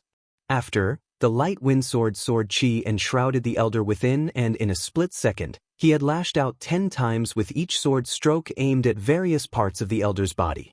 The elder brought back his dagger and brandished it in front of him, defending himself against the various strikes. Ding ding ding ding. The sounds of the weapons clashing together could be heard as the light wind sword and dagger continuously hit each other in a split second. Suddenly, The elder retreated fiercely as the robe he was wearing was no longer in a completely intact state. On his chest there were a few scars that were leaking blood.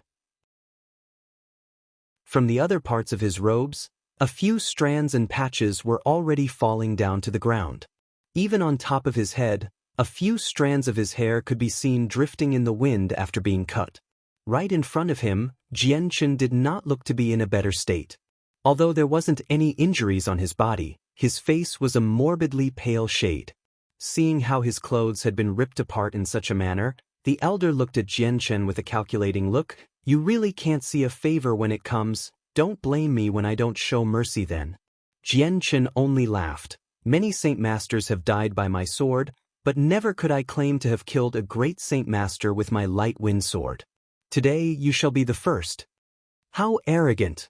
The elder snarled as he sped toward Jianchen without any further words to be said. Chapter 155. Killing a Great Saint Master. 2. Without any fear, Jianchen charged forward with his light wind sword and once more clashed fiercely with the elder. This time, Jianchen had used his entire strength and profound steps to clash against the elder. Using his light wind sword to stab at the elder continuously, he simultaneously dodged each and every strike from his opponent. From the beginning of this new round, he had avoided clashing his weapon with the elders, and it was only when it was impossible to dodge that he used his sword to defend. The elder's control over his dagger was superb, and it was almost as if he had reached the absolute pinnacle with his weapon. Almost as if each strike was an act of perfection, the dagger always flew straight toward Jianchen's heart. The two fighters traveled back and forth throughout the area. Their movements had kicked up a strong breeze. Already, the breeze was starting to become a strong gale that threatened to uproot the surrounding grass and send it flying into the air. The two continued to go at each other, but under the fine control of Jianchen, his own saint weapon had rarely crashed against the elder's dagger. With each passing moment, the elder was getting more and more depressed. He was feeling a deep pit of anger within himself. His strength was clearly higher than that of his opponent, but because his opponent had the slight advantage in speed and also boasted a superior reaction time, there were plenty of times when the elder was unable to find a solution to do anything. There were also many times where even with his Saint Master strength, the terrifyingly fast speed of the sword had left the elder at a critical junction between life and death. "Little baby, you call yourself a male yet you fight an elderly person without hesitation to such a degree. Just what point is there to that?" The elder barked out with anger as he couldn't handle this battle any longer. Hearing this, Jianchen had a small smile on his face. To try to get an easy and short merit, this was an unwise choice. "Do you think I am that foolish?" The elder was temporarily stunned without saying a word. A flash of killing intent quickly passed through his eyes as he quickly leaped toward Jianchen once more with his dagger ready to kill him. Knowing that the elder no longer had any idea of letting him live, Jianchen's eyes flashed with a tint of coldness before increasing his speed by a notch. The amount of sword qi in the air intensified and looked as if the entire area was covered within its shroud, which made it almost impossible for the two to find each other. With the increased amount of strength on Jianchen's part, the amount of pressure on the elder was increased many times over. Despite being a great Saint Master with a good amount of speed, he was unable to match Jianchen in almost any aspect and was constantly put in a state of panic. Whoosh! At the same time, a sword qi-sharpened blade came out of the mist abruptly. The elder simply had no time to react, and so the sharp sword immediately cut through his right arm at the wrist. The pain from losing his right hand caused the elder to be stunned. Yet while he was stunned, the light wind sword had quickly flashed toward the elder's figure. The elder quickly held his dagger in his other hand in front of him to act as a form of defense as he tried to retreat backward. Suddenly, before he could get far, the elder came to a screeching halt as a bloody sword stabbed straight through his throat and protruded underneath his chin. He didn't know how or when Jianchen had gotten behind him, only that his light wind sword had already stabbed straight through his throat, landing a killing blow. The elder's dazed eyes viewed the sword in his throat with a look of pure disbelief. He was utterly confused on how Jianchen could sneak behind him without him noticing. Yet, The questions the elder had would never be answered as his body slowly locked up and fell to the ground. Both of his eyes grew wide and clouded over as a sign of death. Jianchen pulled out his sword with a breath of air escaping from his lips. Fighting this great Saint Master had cost him a large amount of his energy, and after this fight he was starting to breathe heavily. Absorbing his light wind sword into his body once more, he looked at the elderly figure on the floor. With a small sigh, he muttered, "To have dozens of years of cultivation destroyed in a single day, there was no need for that. If only you didn't have greed seduce your heart into attacking me, you wouldn't have ended up like that." With that said, Jianchen bent over to pick up the space belt on the elder and began to take out every item from within. The amount of monster cores within the elder's space belt didn't number more than the amount Jianchen had, only having around 50 monster cores in total. However, the lowest ranked monster core was a Class 2 monster core. There was not a single Class 1 monster core in sight. Over half were Class 2 monster cores and 20 Class 3 monster cores. There was also a single Class 4 monster core. Aside from the monster cores, Jianchen also counted around 70 purple coins worth of money. After storing the monster cores and purple coins within his space belt, Jianchen turned over the space belt within his hand once more before realizing there was a piece of white fur within it. This piece of white fur was about the size of his palm. It was soft to touch and seemed extremely cozy to hold. There was also a warm sensation to it.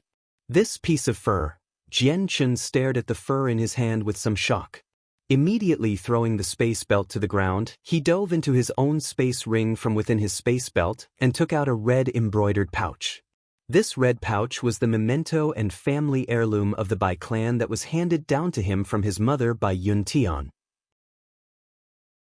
Jianchen's fingers nimbly opened up the pouch to take out the piece of white fur from within. His hands began to shake as he unfolded the piece of fur, only to see that the one from within the red pouch was also the size of his palm. As Jianchen compared the two pieces of fur closely, his eyes widened more and more in shock. That was because these two pieces of fur were almost identical, even the texture of the fur was the same. From the looks of things, it was almost as if the two pieces of fur came from one single piece that was cut into multiple parts. Jianchen's eyes looked back to the elder's resting body once more as his heart began to beat. The piece of fur from within the red pouch was the family heirloom of the Bai clan. To this day, the heirloom must have been well over 100 years old, and although he didn't know what use this piece of fur was for, the antiquity and price for it was clearly self-evident. To be treasured by the Bai clan whose accumulated strength had been wiped out in a single night, it was simple to see that this piece of fur would surely have a high price. At this moment, to unexpectedly find an identical piece of fur from this great saint master of an elder, Jianchen couldn't help but wonder who this elder was. Chapter 156, Fearsome Reputation and Profit. Why did this elder have this piece of fur on him? Just who was he? Jianchen held the piece of fur in his hand as he contemplated this question. Perhaps he gained this piece of fur by coincidence. However, just what secret is this piece of fur hiding? Jianchen muttered under his breath. He had accidentally found this piece of fur from the elder and thus had been tempted by this strange and curious new find. Could this be a type of treasure map with some sort of amazing martial arts written on it? Jianchen pondered.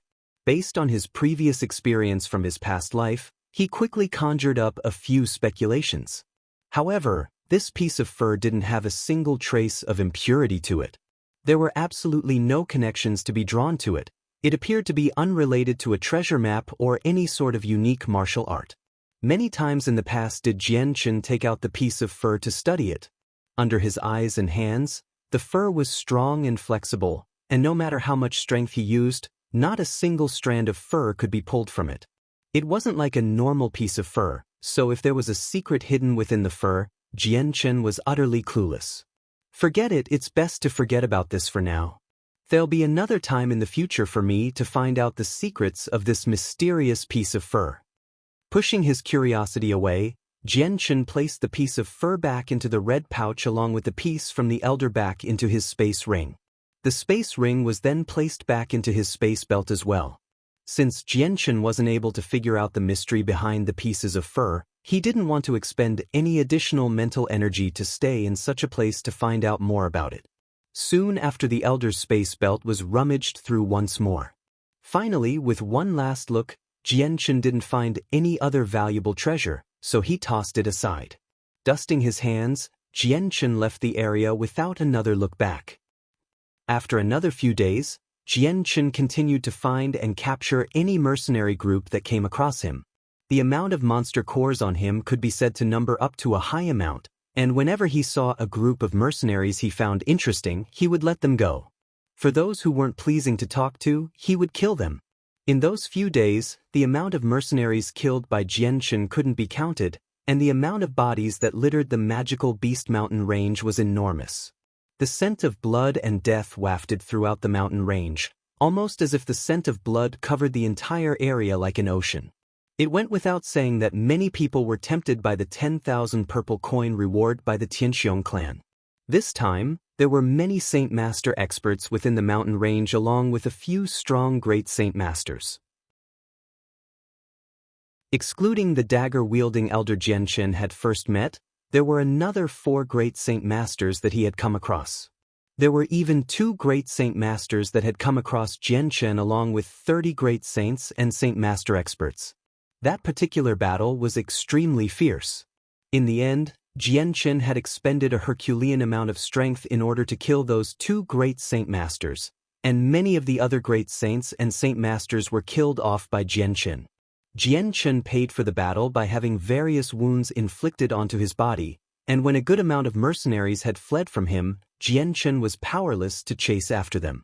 Since Jianchen could use the Light Saint Force in the same way a Radiant Saint Master could, he wasn't afraid of any injury, and so the numerous injuries on his body were healed without a single trace in less than 2 hours. Although the battle was extremely fierce, Jianchen had gained an equally abundant reward. The 2 Great Saint Masters had a total of 100 monster cores. There were very few Class 2 monster cores and a very large amount of Class 3 monster cores. There had even been 2 Class 4 monster cores stashed within. Although the amount of monster cores he had collected from the 2 Great Saint Masters was a large quantity, the Great Saint and Saint Master mercenaries accompanying the 2 only had a total of 30 monster cores. They must have belonged to the same mercenary group and given the majority of their monster cores to the 2 Great Saint Masters. Another Great Saint Masters he encountered didn't have any Class 4 monster cores, but he did have a decent amount of Class 3 monster cores.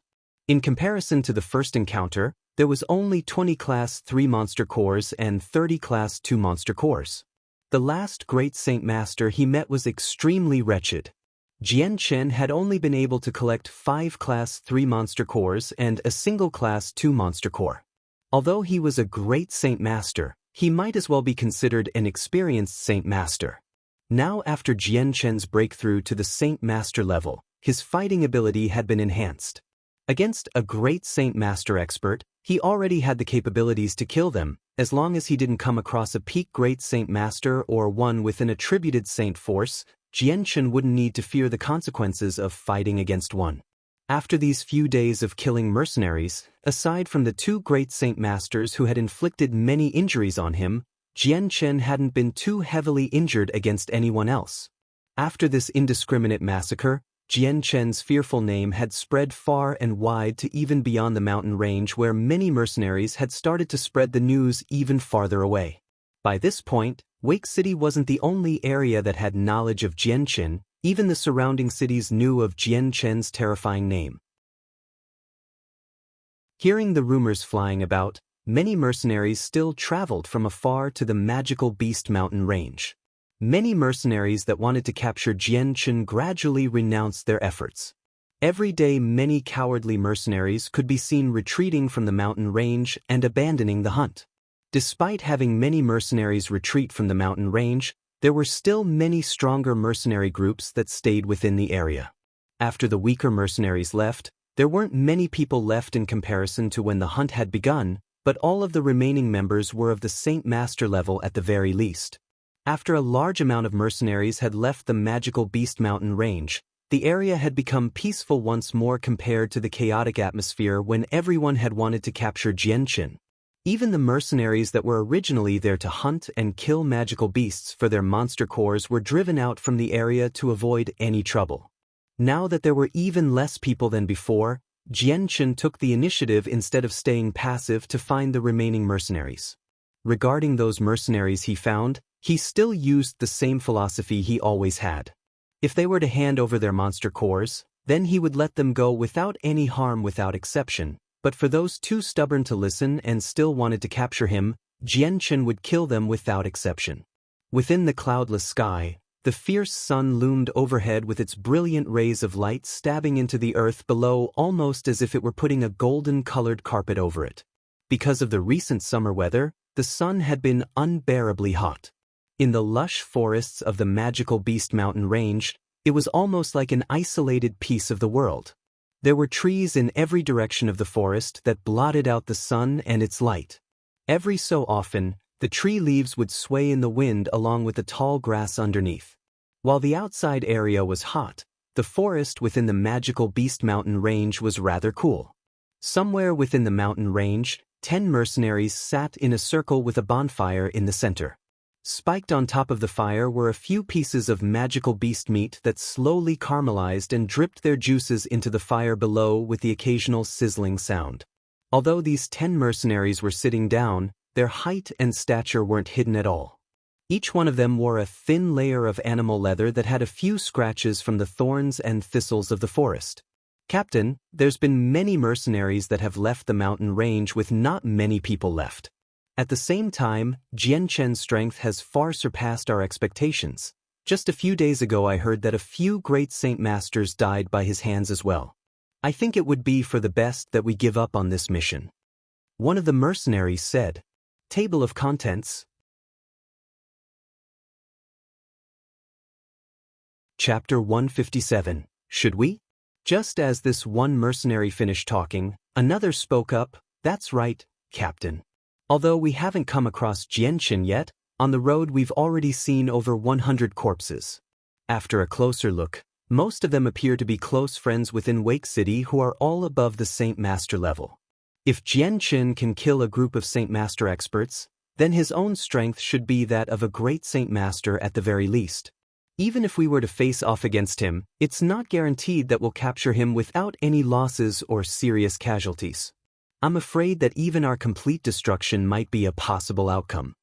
Hearing that mercenary, the other 10 mercenaries couldn't help but have serious expressions on their faces. This newfound information had sent their heads into a whirl as they realized that if they wanted to capture Jianqin alive with their middle Saint Master strength, they would need more effort than they had thought. After all, with their formation, they were capable of going up against a great Saint Master, and the news given to them by the Tianxiong clan explicitly said that Jianqin had only great saint strength. At the very best he would be at the Saint Master level, so at the very beginning, they hadn't bothered to take Jianqin seriously. However, now that they had been wandering within the magical Beast Mountain range for a few days, news of Jianqin's amazing prowess had reached their ears about how multiple great Saint Masters had died by his hand. Although they didn't believe these rumors at first, after seeing corpses litter the ground wherever they went had shaken their confidence.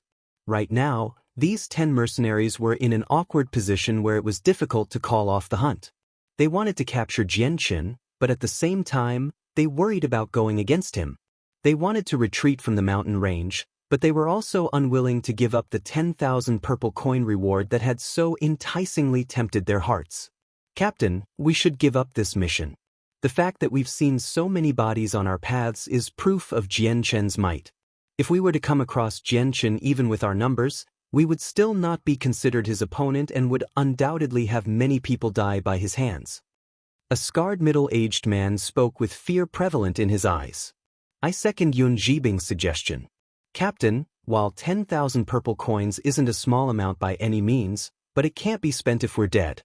If we die here, there isn't any point to money or enjoying any other worldly pleasure." Another tanned person spoke. Hearing these mercenaries speak up, a mercenary with a knife wound slowly nodded his head and said, "Fine then, let us get off of this mountain range." With that announcement, every other mercenary let out a breath of air in relief as the tense expressions on their faces loosened up a bit. It's a shame that you cannot walk in the night. Suddenly, a moment after the mercenaries were happily rejoicing, another voice was heard. The new arrival of the voice had caused every mercenary to stiffen. "Who's there? Come out?" The scarred mercenary called out as he stood up.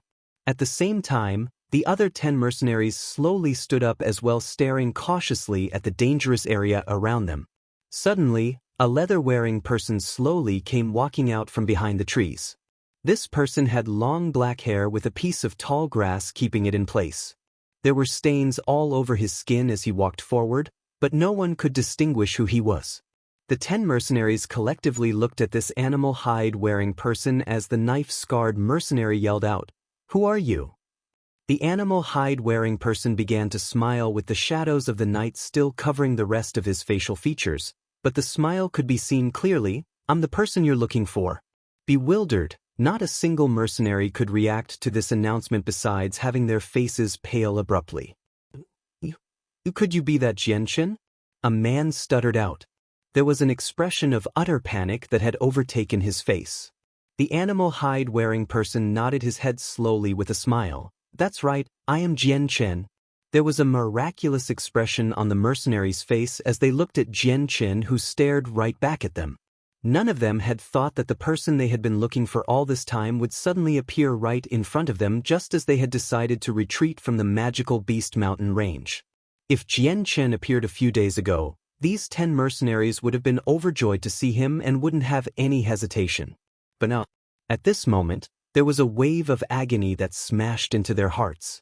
"Hand over all of the monster cores in your possession and you may leave. Otherwise, you will die here. I'll give you a few moments to consider your options." Jianchen spoke out. His tone was unnaturally calm, but when these mercenaries heard him speak, their hearts all grew heavy. The 10 mercenaries looked at each other as the leader spoke up. "Honored Jianchen, the moment you opened your mouth, you wanted us to give up our monster cores. Isn't that too much? After all, these monster cores were earned after so much hard work and risking our lives in order to get even just one more monster core," he said with an unwillingness. Right after hearing the rumors of Jianchen killing multiple great Saint Master experts, the leader had given up on seeing Jianchen as an enemy. Jianchen laughed. "I don't care for that. Your time is up now. If you don't hand over your monster cores, then don't blame me for what happens next." Hearing this, the 10 mercenaries all grew unhappy. The leader hesitated for merely a moment before striding forward. "Honored Jianchen, if you can defeat me within 5 moves, then I will hand over our monster cores. Otherwise, we will just end up in a complete stalemate." Jianchen's eyes flashed dangerously for a moment as he looked at the leader. "Fine, I'll defeat you in 5 moves then." In an instant, an intense amount of saint force appeared within his hand as a silver sword materialized.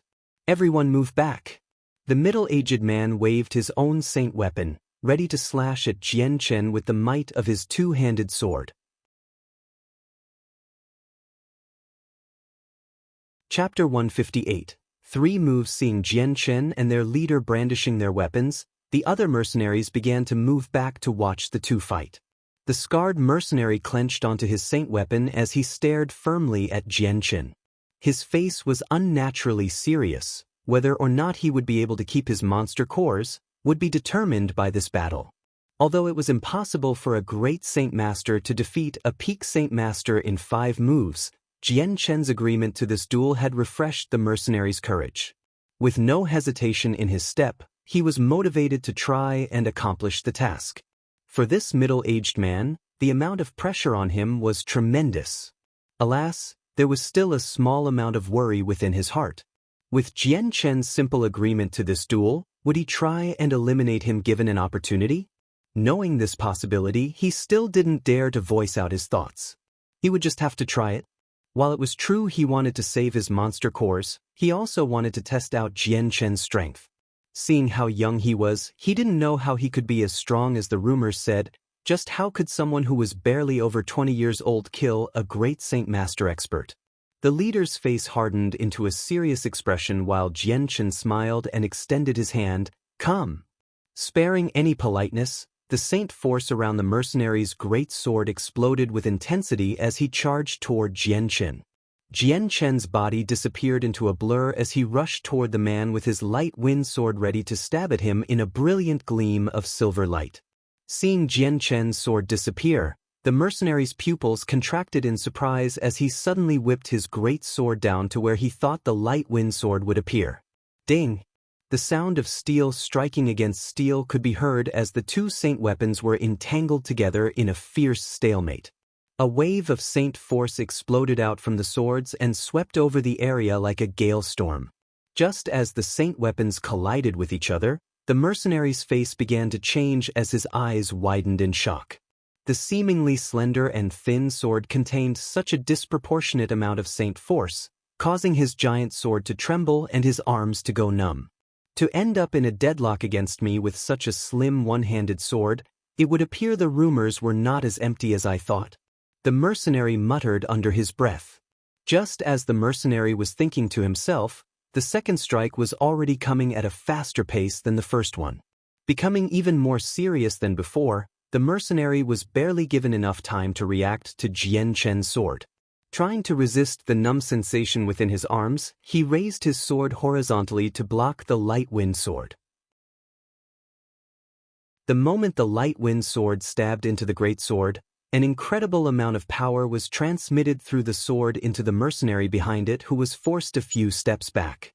As for the sword in his hands, it had started to tremble and shake under the pressure. You've already lost. Just as the mercenary finally regained his stability, another voice came from behind. Whipping around, the man's face grew pale and sweat began to gather on his forehead as he saw what was behind him. Pointing right behind him was an amazingly thin sword that was only centimeters away from his body. The tip of that sword was already pointing straight at his throat. The man's face grew sluggish as he looked at the sword, threatening to pierce his throat in disbelief. There was just simply no words he could say. At this sudden reveal, the other 10 mercenaries behind the two fighters also looked on in disbelief. Their eyes revealed a sluggish look as they saw the sword calmly pointing at their leader's neck. Not a single of them had anything to say. This is the third move you've lost. Taking back the light wind sword, Jianchen looked at the mercenary with a calm face. 3 moves. Jianchen had only used 3 moves to defeat a peak saint master. The leader quickly looked at Jianchen with a fearful face. Swallowing, his voice began to stutter as he said, what a F is. Fast sword, Jianchen gave a faint laugh. You should know what to do right about now. The fear in the leader's eyes quickly calmed down as he looked at Jianchen. Although Jianchen was completely covered by filth, the mercenary could see how young Jianchen really was. The man absorbed his sword back into his body and cupped his hands together. I thank Honored One for his mercy. Then turning to walk back to the other mercenaries, he spoke out in a low voice, everyone take out all your monster cores. Hearing this, the mercenaries all hesitated for a moment before accepting this outcome. The 10 pulled the monster cores within their space belt one by one. After watching their leader fight with Jianchen, they understood that he only wanted their monster cores. Not killing them was already a huge favor granted to them, and if they didn't hand over the monster cores, with Jianchen's strength, their entire mercenary group would be slaughtered. If their own leader, who was the strongest of them all, couldn't even withstand 5 moves from Jianchen, then they had no chance. The scarred mercenary took out a bag from within his space belt and began to place all of the monster cores he had in that bag. Then, without any command from Jianchen, he immediately began to take the other mercenaries' monster cores and collected them into the bag. In the end, he presented the bag to Jianchen with a lingering gaze and said, "In that bag are all the monster cores we have." This bag of monster cores had around 100 inside. Around half of them were Class 3 monster cores and the rest were Class 2 monster cores with barely any Class 1 monster cores. Jianchen took the bag into his own hands into his space belt and said, "Jianchen, abide by my promises. You are free to go." Without any further words, the scarred mercenary led the other mercenaries away from the area. Seeing the group disappear into the horizon, Jianchen let out a breath of air. Leaning carelessly against a tree next to him, he muttered, "These past few days have been so repetitive. However, despite it being so tiring, I've earned quite a lot. The amount of monster cores I've earned should be enough to last my cultivation needs for a very long time. I don't even know if I should thank the Tianxiong clan or hate them." After taking a small break, Jianchen stood back up and said, "Right now there's practically no one left in the magical Beast Mountain range. With such a huge area to search, I'm far too lazy to look in each zone. Forget it, I've already got enough monster cores. I'll let the rest go and cultivate my strength in the meantime. Otherwise, if I were to come across multiple great Saint Masters at once, I doubt I'll be an opponent for them."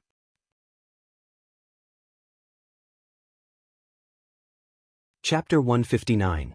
A breakthrough in strength. Afterward, Jianchen found a river based on his memories and washed away all the filth on his body. He then took out and then put on a new set of clothes from his space belt. He had been wearing crude clothes put together from animal skins for quite a long time, so when he put on soft, cloth clothing, a comfortable feeling instantly spread throughout his body. Jianchen seemed to revel in the warm feeling the cloth gave off as he smoothed it over his body. In that instant, his mental state that had been so tightly wound the past few days finally relaxed.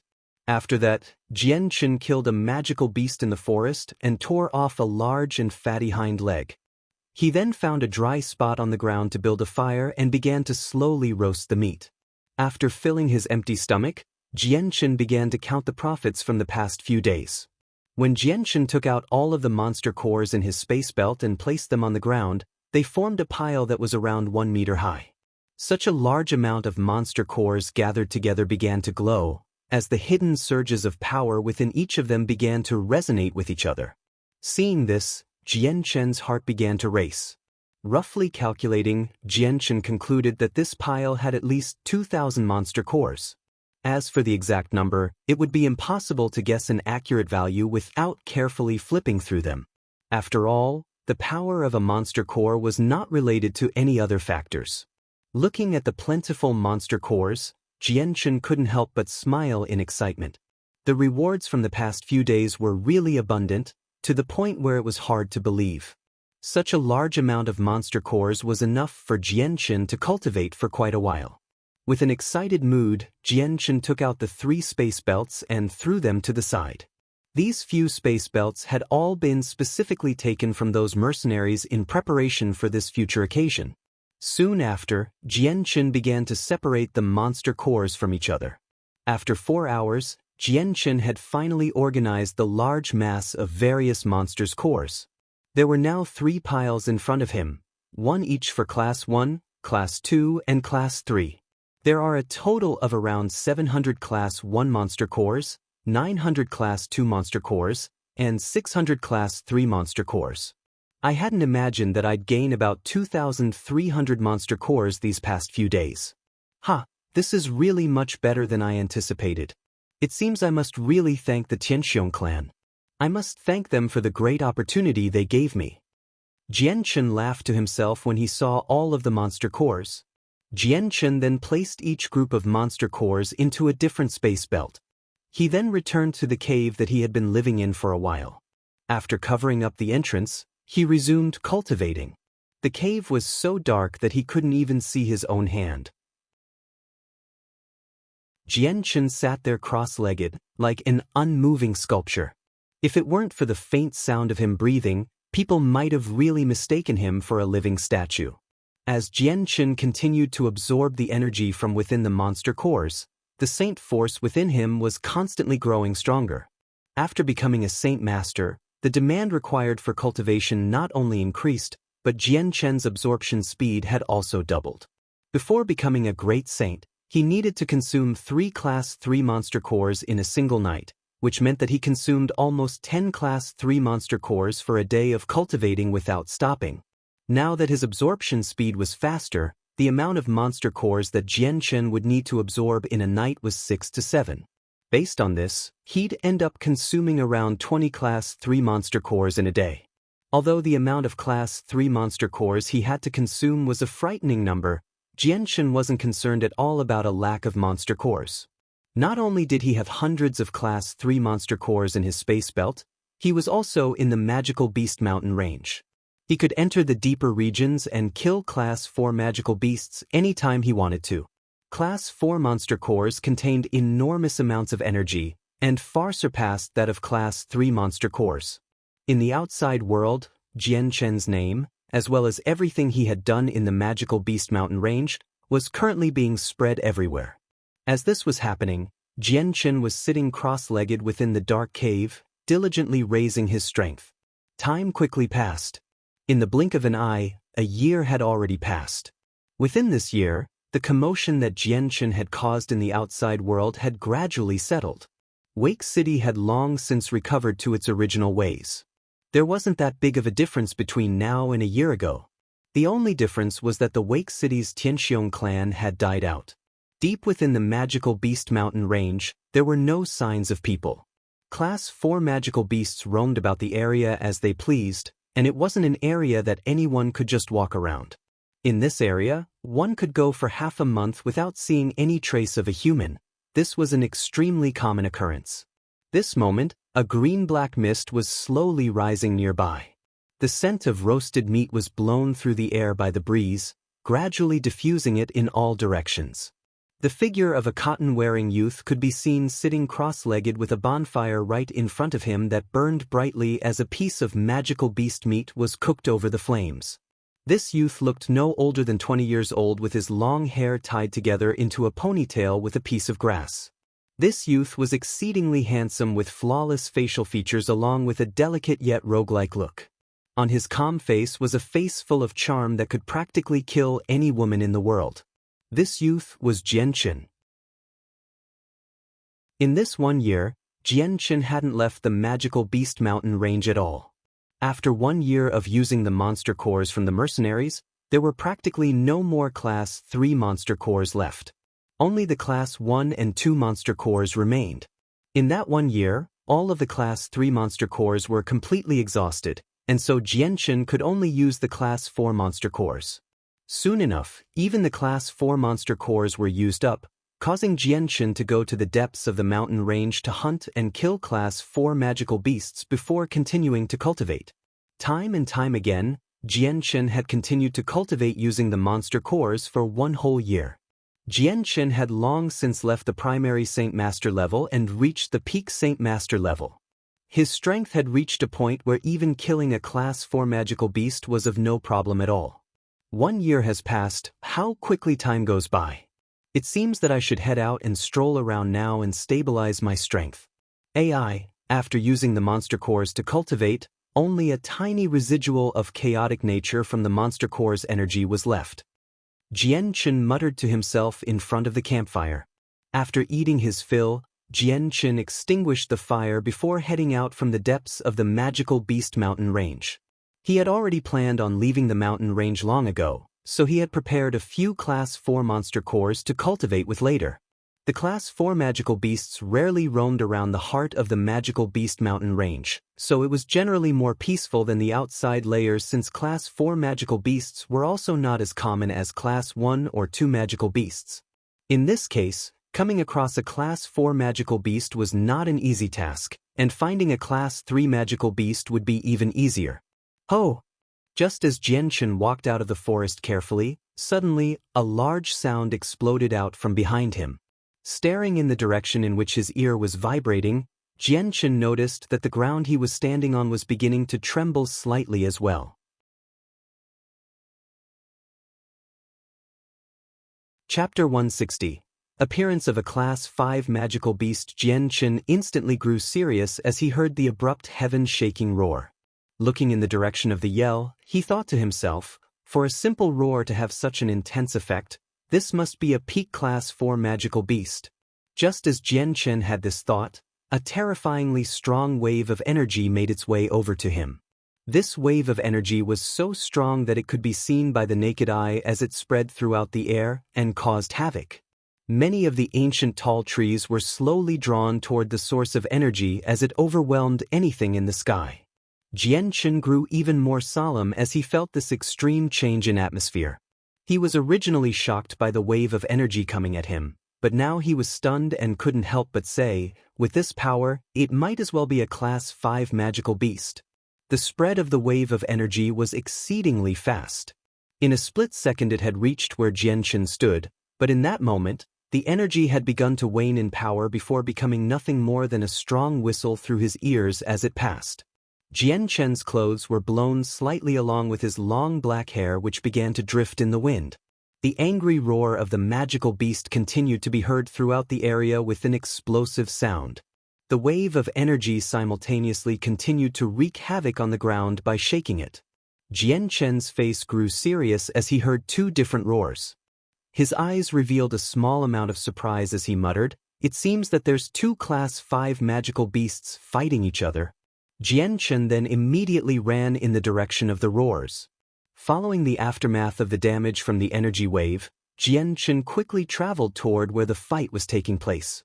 500 meters ahead of Jianchen were two Class 5 magical beasts fighting intensely against each other. Each and every time they clashed, a strong wave of energy surged out in all directions. Even the ground had started to be filled with holes as the two magical beasts fought each other, the craters being a few meters deep. Nearby trees were uprooted and thrown about, and some were even sent flying far into the sky, with the tall grass becoming nothing more than a fine powder. Hiding 500 meters away to avoid being spotted by the two Class 5 magical beasts, Jianchen stood in a bush and watched the beasts fight with an attentive eye. Although the two magical beasts were moving at rapid speeds, Jianchen could clearly see the minute details of their fight. Between the two magical beasts fighting, one had a color as dark as the night and a body the same size of a cow. However, on the back of its shoulders was a pair of equally dark wings. On the other side was a tiny but snowy white dog-like magical beast. Although the two magical beasts were completely different sizes, the intensity in which they were fighting at was the same. Ho! Ho! The angry snarls continuously flowed from their mouths like a bullet of energy that rippled through the air. As soon as the roars left the magical beasts' mouths, the air shook with the vibrations and caused every other sound in the area to be drowned out. This is truly the strength of a Class 5 magical beast, Jianchen remarked as he observed the two magical beasts battle. His entire body stood firmly in place despite the ground shaking beneath him. He was, however, afraid of gaining the attention of the two magical beasts and inviting unwanted trouble. Despite Jianchen's current strength of a peak Saint Master and being unafraid of any peak Class 4 magical beast, Jianchen was not completely confident that he could run away from the two Class 5 magical beasts after this display of strength. Although a Class 5 magical beast only had a single level difference with a Class 4 magical beast, in between this gap was like the gap separating the heavens and the earth. The two magical beasts continued to fight for over half the day before their snarls finally began to weaken. By this point in time, the two had scars and wounds all over their bodies and were barely capable of standing up. Their bellies were moving up and down as they tried to breathe in a frantic manner. Seeing such a miserable scene, Jianchen couldn't help but think to himself, judging by this, both sides are already at a disadvantageous stalemate. They don't even have the energy to stand and are completely exhausted. Jianchen suddenly felt a surge of confidence. Even the blood within him seemed to boil in anticipation as his heart began to palpitate. Jianchen lay on the ground with a small look of hesitation adorning his face. Debating furiously with himself, he finally came to a conclusion. Biting his lip, he stood up onto the ground and quickly made it over to where the magical beasts were. Ho! The two magical beasts finally realized that Jianchen was rapidly approaching, and so they let out one more angry roar. Their eyes flashed dangerously at Jianchen, but other than that, they couldn't do anything else. Just as he got within 100 meters of the two, Jianchen suddenly stopped as his face grew unnaturally serious. Even though the magical beasts in front of him were injured, that didn't make Jianchen any less cautious. Slowly walking forward, Jianchen advanced one step at a time towards the two Class 5 magical beasts. At the same time, the light wind sword appeared within his hand with a hazy glow surrounding the blade as if swallowing it. Ho! Class 5 magical beasts all had a good amount of intelligence. They had long since realized what Jianchen was trying to do. With another threatening roar at Jianchen, they warned him to not get any closer. Jianchen paid no heed to the angry roars of the magical beasts and carefully approached closer and closer to them. At the same time, Jianchen had wanted to charge at the magical beasts to kill them, but for the sake of his own health, he had to be more cautious. After all, these were Class 5 magical beasts, not Class 4 magical beasts.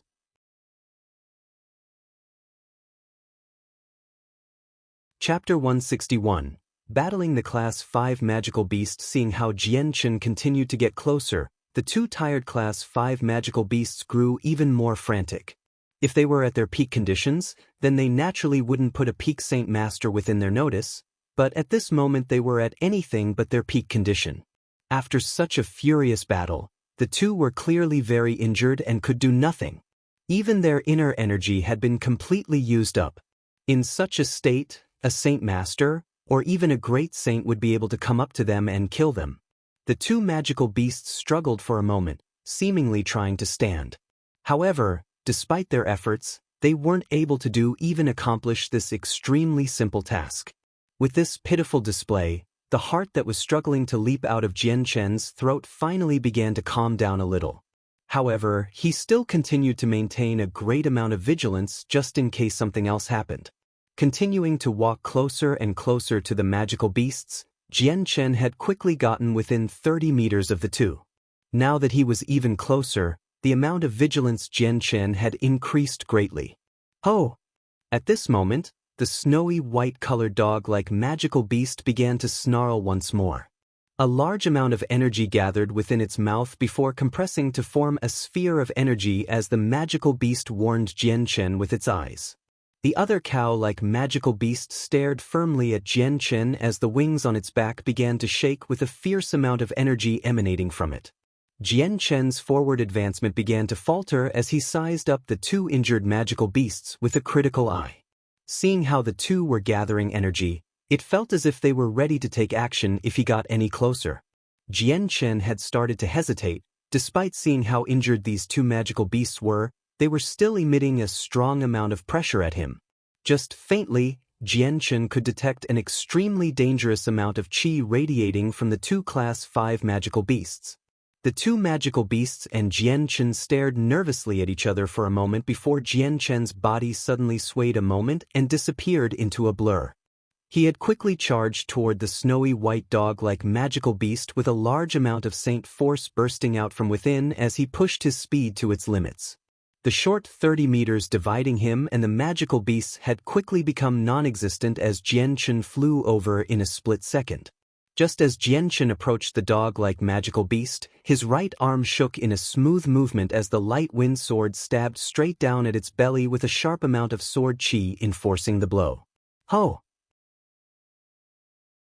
The Class 5 magical beast wasn't slower than Jianchen, and the moment he had reached it, the sphere of energy gathered within the magical beast's mouth was spat out at tremendous speeds toward Jianchen's chest. At that moment, Jianchen took back his sword and immediately dodged to the side with a tremendous amount of effort, causing the sphere of energy to fly towards the side of him. It was a shame that this sphere of energy was traveling far too fast. Despite Jianchen's effort to dodge the sphere, he wasn't able to completely avoid taking damage. Originally, the sphere had tried to slam against Jianchen's chest, but since Jianchen had moved his body, it had struck firmly against his left shoulder. Bang! The sphere of energy was only the size of a small fist, but the amount of energy it contained was terrifying.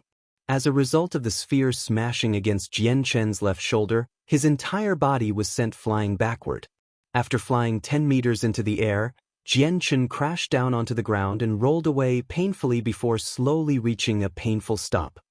His face began to shake and started to drain of blood as a fierce amount of pain could be felt coming from his left shoulder. Jianchen's clothes around his shoulder had been completely shredded because of that sphere of energy. At the same time, the entire top part of his body was in agony as his left shoulder had become mutilated to the point where the bones could be seen and blood continued to flow from his wound freely. Jianchen tried to resist the intense amount of pain from his left shoulder as even moving it had tormented him. Standing up painfully, Jian Chen's eyes swung toward that dog-like magical beast. After that magical beast had attacked, the expression it had wilted as its eyes dimmed in luster. It appeared that the attack it used had used up the last of its energy, so in its current condition, it was even more tired than before. Despite the attack having caused a serious amount of damage to Jian Chen, it had not impacted his movements all that much. With a small blur, Jian Chen had already moved toward the magical beast once more with the light wind sword out and ready to strike with its sword chi. King! Just as the light wind sword lashed out, a white-colored blur slammed firmly against the blade of the light wind sword and caused it to divert from its original trajectory and stab into nothing but air. Immediately, Jian Chen looked at the blur, but he wasn't able to figure out what exactly had blocked his sword before feeling another source of pain on his chest. Dang dang dang. The fierce amount of attacks on Jian Chen caused him to stumble a few steps back as he felt a scorching pain on his chest. Tilting his head down, he saw that his chest had turned a very deep red and blood had started to leak from it. Forcibly swallowing the blood in his throat, Jian Chen looked at the Class 5 magical beast on the ground only to see the long tail of it swaying feebly behind it. It was this tail that had just attacked Jian Chen. I didn't think I'd come across such a strong resistance against these Class 5 magical beasts, but today I will definitely take your monster core. Jian Chen bit his lip before letting his light wind sword separate itself from his hand and fly toward the magical beast. Against such a swift sword chi, the Class 5 magical beast was powerless to dodge and could only try and endure the incoming strike. The sword chi accurately shot through one of the wounds of the magical beast, causing the entire body of the beast to tremble. There was no hesitation in Jian Chen's movements. Moving forward with his light wind sword, his weapon struck the beast in the throat. This time the dog-like magical beast had already used up all of its energy to the point where even its tail wasn't able to be moved. The light wind sword met no obstruction as it stabbed deeply into the magical beast's throat. Then the sword slid straight through the neck and then into the ground beneath it.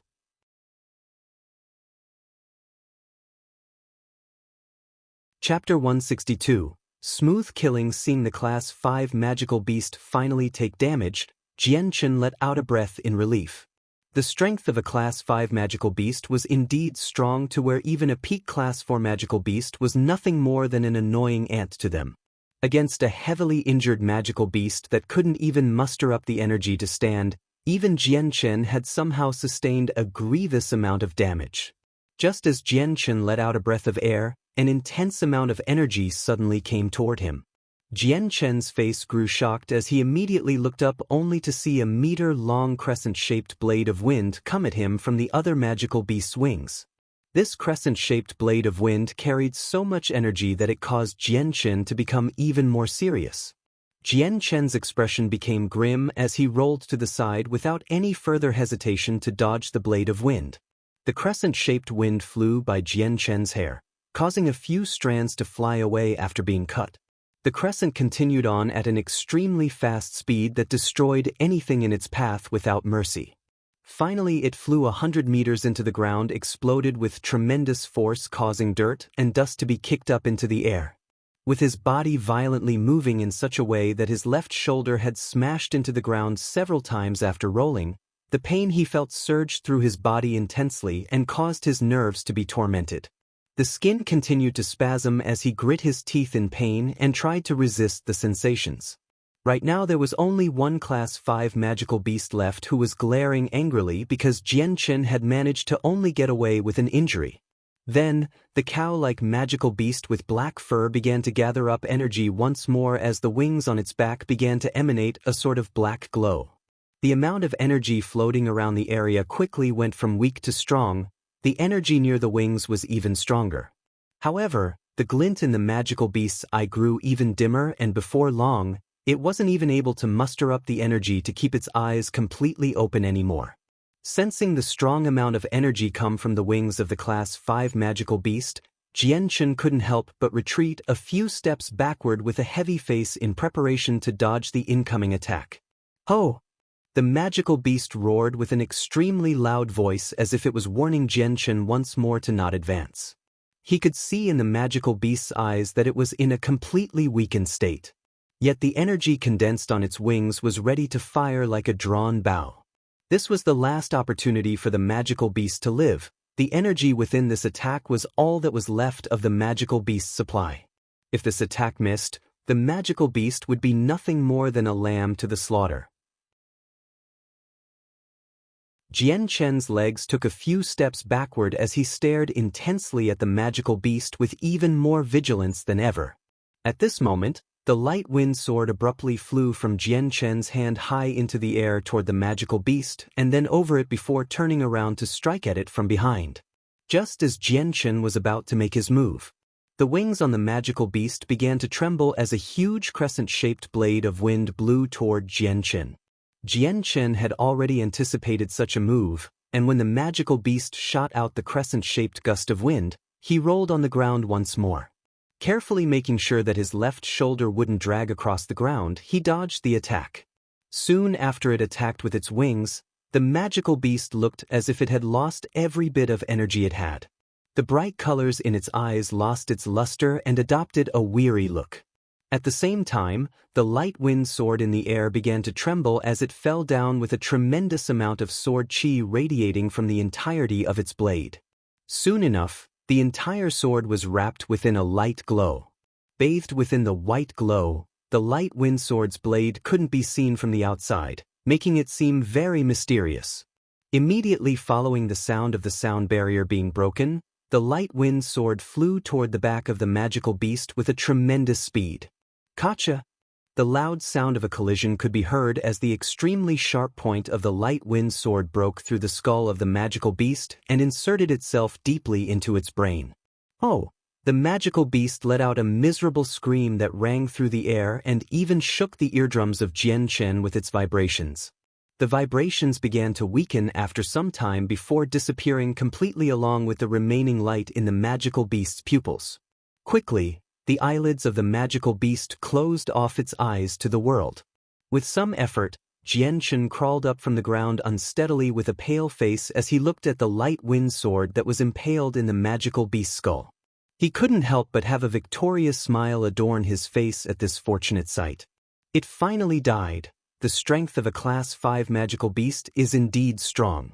I didn't think 2 heavily injured Class 5 magical beasts would require so much effort to kill.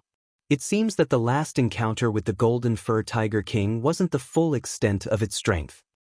Jian Chen murmured weakly. Afterward, Jian Chen walked toward the cow-like magical beast and pulled out his sword from the head. Sitting down, he began to gather the radiant saint force within the world essence and condense it within his body. He wasn't in any serious rush to deal with the corpses of these 2 magical beasts. In the first place, his body wasn't in any condition to work with the carcasses. There was also the fact that there may be other magical beasts in the vicinity, so Jian Chen's first priority would be to quickly hurry up and heal himself. Since Jian Chen had broken through to become a peak saint master, his spirit had also increased as well. He could now control the radiant saint force for not only a longer amount of time, but also a larger quantity of it as well. This time, the wound on Jian Chen's shoulder was very serious. The intense energy that struck his shoulder had even fried some parts of his wound, so even with the radiant saint force, the wound would take some time to heal. After 4 hours, the milky white glow that surrounded Jian Chen gradually dissipated, revealing Jian Chen's body inside. His face was somewhat pale despite looking better than the condition he was in before. After using the radiant saint force to heal such a wound for 4 hours, he was rather exhausted, but at the very least, he wasn't feeling extremely drowsy like he used to feel. Using the radiant saint force for 4 hours had a very mysterious effect. The wound on his shoulder had already fully healed without even a single blemish showing on his skin. You're tuning in to the Passion Pages YouTube channel. We're so grateful for your support, and don't forget to subscribe to join us on this incredible journey through captivating stories. Your generosity through donations truly makes a world of difference, as it's the primary source of revenue that allows me to expand and enhance this channel for you. Thank you from the bottom of my heart for being a part of this adventure.